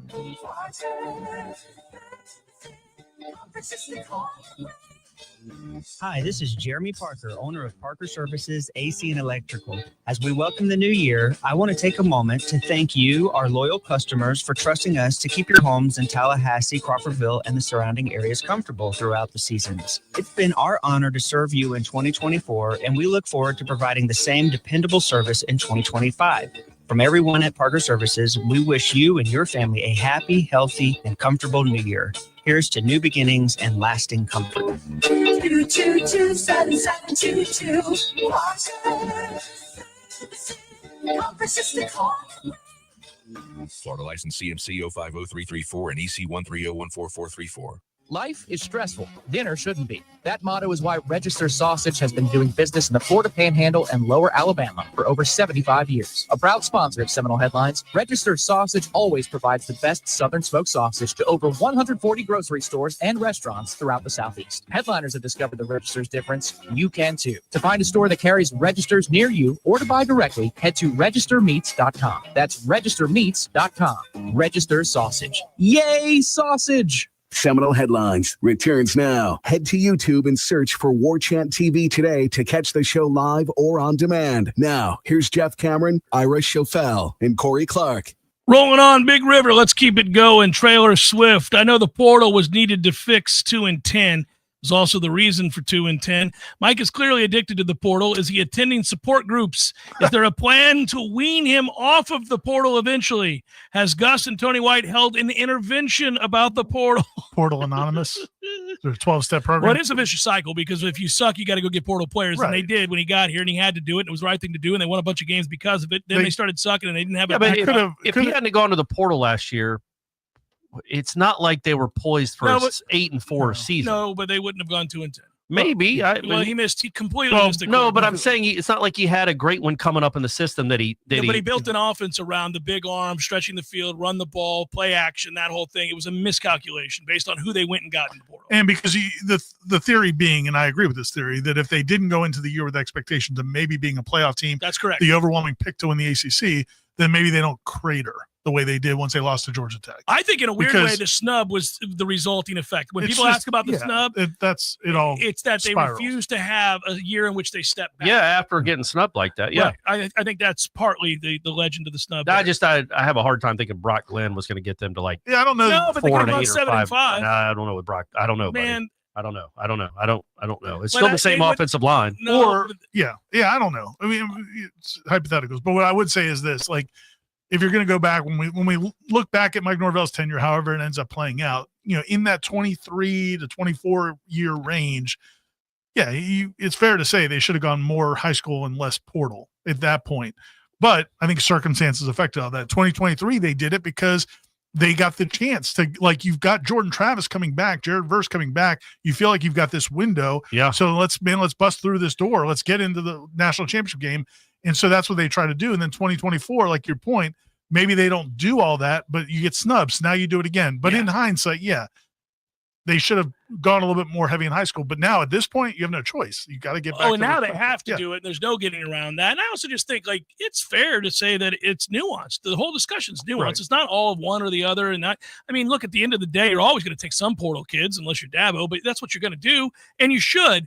I just think once you make a decision that you're all in to try to win again, then it affects the rest of the decisions you make about bringing certain guys in. Yeah. Which led to sort of a doomed. I guess my counter to that would be I hope he's always all in to win right away and now. Yeah, because in this current climate, in this day and age, I don't think you can be like, well, we'll take a year off and just kind of reset. I do think if you have a young kid that you can ride with that you know is going to be a superstar and he's not going anywhere. So, for example, the kid in Gainesville is so loyal to that coach. Yeah. Now, they're in, but I'm saying he could take a chance that, hey, listen, I'm going to let him develop. I'm not going out and get a quarterback over him. Right. He's going to be really, really good. Right. But I'm going to have to go through the speed bumps because it takes time to get really, really good. Like he's a talented guy. He wasn't going to bring them, great joy in his freshman season as a quarterback. I think he's going to still have more bumps. Right. But you're still going to ride with him because you think his junior season he's going to be awesome. And I suggest he might be. The argument I would give credence to, and this is something that Brendan and Chris at the 247 site, we don't cite them a lot, but this is one of the arguments I was talking to Brendan the other day. One of the arguments. Can you bleep that? Can we go back in post-production? Well, I want to give him credit because it wasn't my. I've argued against this, but I think what's valid is there's a feeling that some of the guys on the staff, some of the recruiters on the staff, coaches on the staff, use the portal as such a crutch that it didn't bother them to lose recruits. Yeah, man, and sucks. And I think that's fair. Yeah. I do think that's fair. Some of them were kind of proud of it. Right. They would make comments that were ridiculous in hindsight about, and that's where Mike also gets blamed, that you got to hold your assistants' feet to the fire on that. You can't have the season Florida State had and then end up outside the top 10 in recruiting.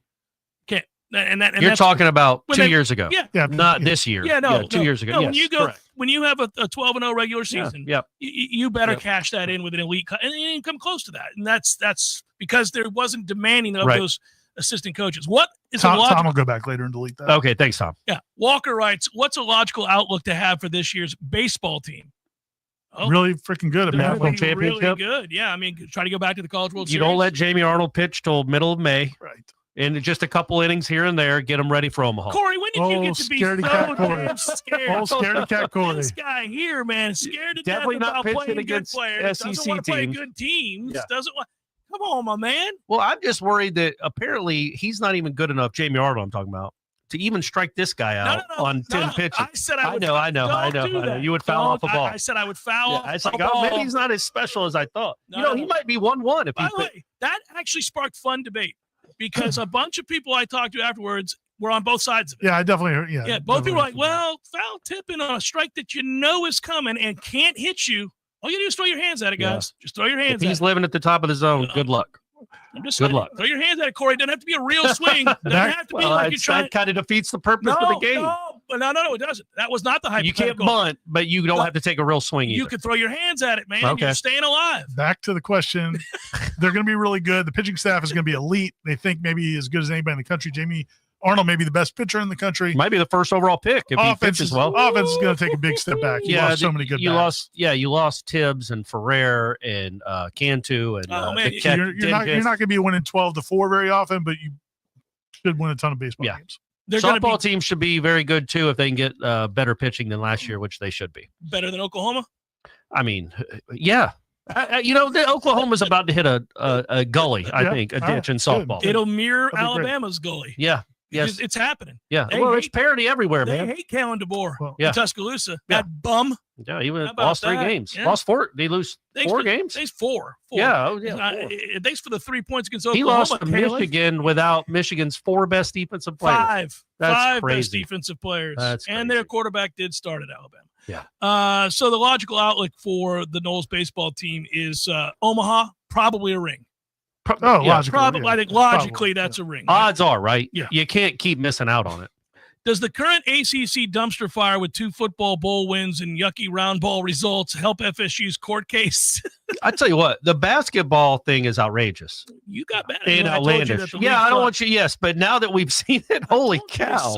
It's if you look at the standings, Syracuse is like 6-8. Carolina's not going to make the tournament. Yeah, they're 9-6. Florida State may finish they may be The only hope is that they're a top 4 seed and somehow win the ACC tournament, because you're not going to get in as an at-large. There's no good wins There's out no there. good wins unless they beat Duke. Virginia Tech is horrible. Yeah. Like horrible. Miami Miami's isn't any awful. good. Miami's like 6 games below 500. Yeah, it's crazy Nigel how Pack bad. just shut it down. They've got one good team. They've got one ranked team. Yeah. I was going to point out, and it's frustrating about this, but you have, I think, 8 teams in your league that have a net ranking of like 118th or worse. What happened? The other day when they played Syracuse, their net was like 170. Is this like legit NIL stuff? Like SEC's just paying for the best players? Like Auburn and Alabama It's are pretty incredible. clear you're moving in that And direction. coaches. You lost all And your the coaches too. Yeah. So that's part of the reason you'd want to get out of this league. I blame rolled out there, Roy. Well, the combination of all those titles he got this conference. He set the precedent for just mailing it in the last 5 years of his life, and everybody took hold. The SEC has a combination of the NIL, the money that's coming in from TV, plus they'll hire any coach no matter what they've done in the previous stops. Yeah. Doesn't matter how many times they've been on probation, what's gone wrong at the prior. Hey man, I'm all for somebody getting Patino at this point. Like just somebody that can turn their In the program ACC? in the ACC around. Yeah. Do you guys think it's a big deal if we don't get face on? No, I don't. No, it would be nice. Now that I know that Roy Dell is still on the team, yeah, exactly. what do you even need? I really like to. I think they have very, very, very high hopes for the freshmen coming in. Yeah, they have to. Yeah, for sure. So I Hey, don't. it's not a deal breaker, but it would be nice to have an 1,100-yard back. 100%. It'd be a nice addition, but I don't think it's a need. It's a want, not a need. I agree with that, and I would spend that money on an offensive or defensive lineman. Defensive lineman, baby. I just give keep me a going. D lineman. Save your We've got money. 16 defensive linemen. Give me one. Give me one that had 11 sacks last year. They've gone to a 3-man front. I want but to they have 20 defensive Give linemen. me one that had 11 sacks. I want to have more defensive linemen than you can shake a stick at. Same with offensive linemen. I want it to be so disproportionate that people get upset. They're like they call in the shows or they're emailing us. They're like, guys, 57 offensive and defensive linemen is unacceptable. No, Half the roster no. is linemen, and only 8 of them can play in a game. We're gonna be like, we're loaded for bear, guys. Yep. We're moving people off the ball. I'm tired of this nonsense. All right, let's go here. A couple more. Yeah, we got time for one more, maybe. Happy New Year's, gents. Looking forward to opening day in less than 40 days. Maybe you all can start highlighting position groups every week. When do I interview Link is the other part of that question. Sean, I will. I do before every year. Usually it's the week of the opener, right? Yeah, it's the week of the opener. I do a long form interview with him, and I have with all the baseball coaches. So I will when that comes. And I'm looking forward to that as well. Really looking forward to it. He better not have a step back like Norvell had. Like Norvell's great year followed with disaster. Link got his disaster. Link, they lost. I feel like they lost 19 of 21 games his first year. Like it was a stretch. It was crazy. It was a tough stretch. So he got that out of his way. He goes to Omaha this year, needs to just build on it. Link, we know you can do it. Away from basically going to the finals is what's going to happen there. He's going to win. He ended up in the Final Four as it is. Check swing. I think it was a swing. Well, right. You're saying a check. They called it a check. Yeah, but it wasn't. Called it a check swing. Yeah. I also had Arnold on the mound in that spot. I don't care that he had pitched that game. Yeah, Never mind. I needed Arnold to be just rambling. I needed Arnold to be a little better than that one. He also had the finger cut from that trophy. They sabotaged him. Oh, that's right. Yeah, that's right. I forgot about that. Tibbs got a finger cut. Hey, really quickly, Jeffrey asked this question, and I think it's one we can answer quickly before we sign off. Gut feeling. Norvell's going to turn this around and save his job. Be here in 3 years. I'll say yes. Yes. Yeah. Yeah, my gut feeling is too, because I think that the more in-depth question would have been like, to what degree does he have to succeed, and what does sustained success look like here in the next couple of years? Feels kind of like they're turning it around for him. Don't steer back into the glacier. Jeff's got him running into Gus Malzahn's arms. Yeah. Grandpa's saving him. Thanks again to Tavella. Guys, if you're in Thomasville, stop by Tavella. Tell them Seminole Headlines told you to go by. Absolutely. And their beer's delicious. It's not just because we're telling you to say that, because we would like more money. And they'll give you the samples. They do the thing where you can try all the different kinds. But yeah, you'll just mention my name and just see what happens. It's crazy. You're going to be like, oh, boy. Say goodbye, Corey. All right, bye, Corey. He's gone. See you next week. There it is. Goodbye. Until next time, peace. Bonus hour coming up.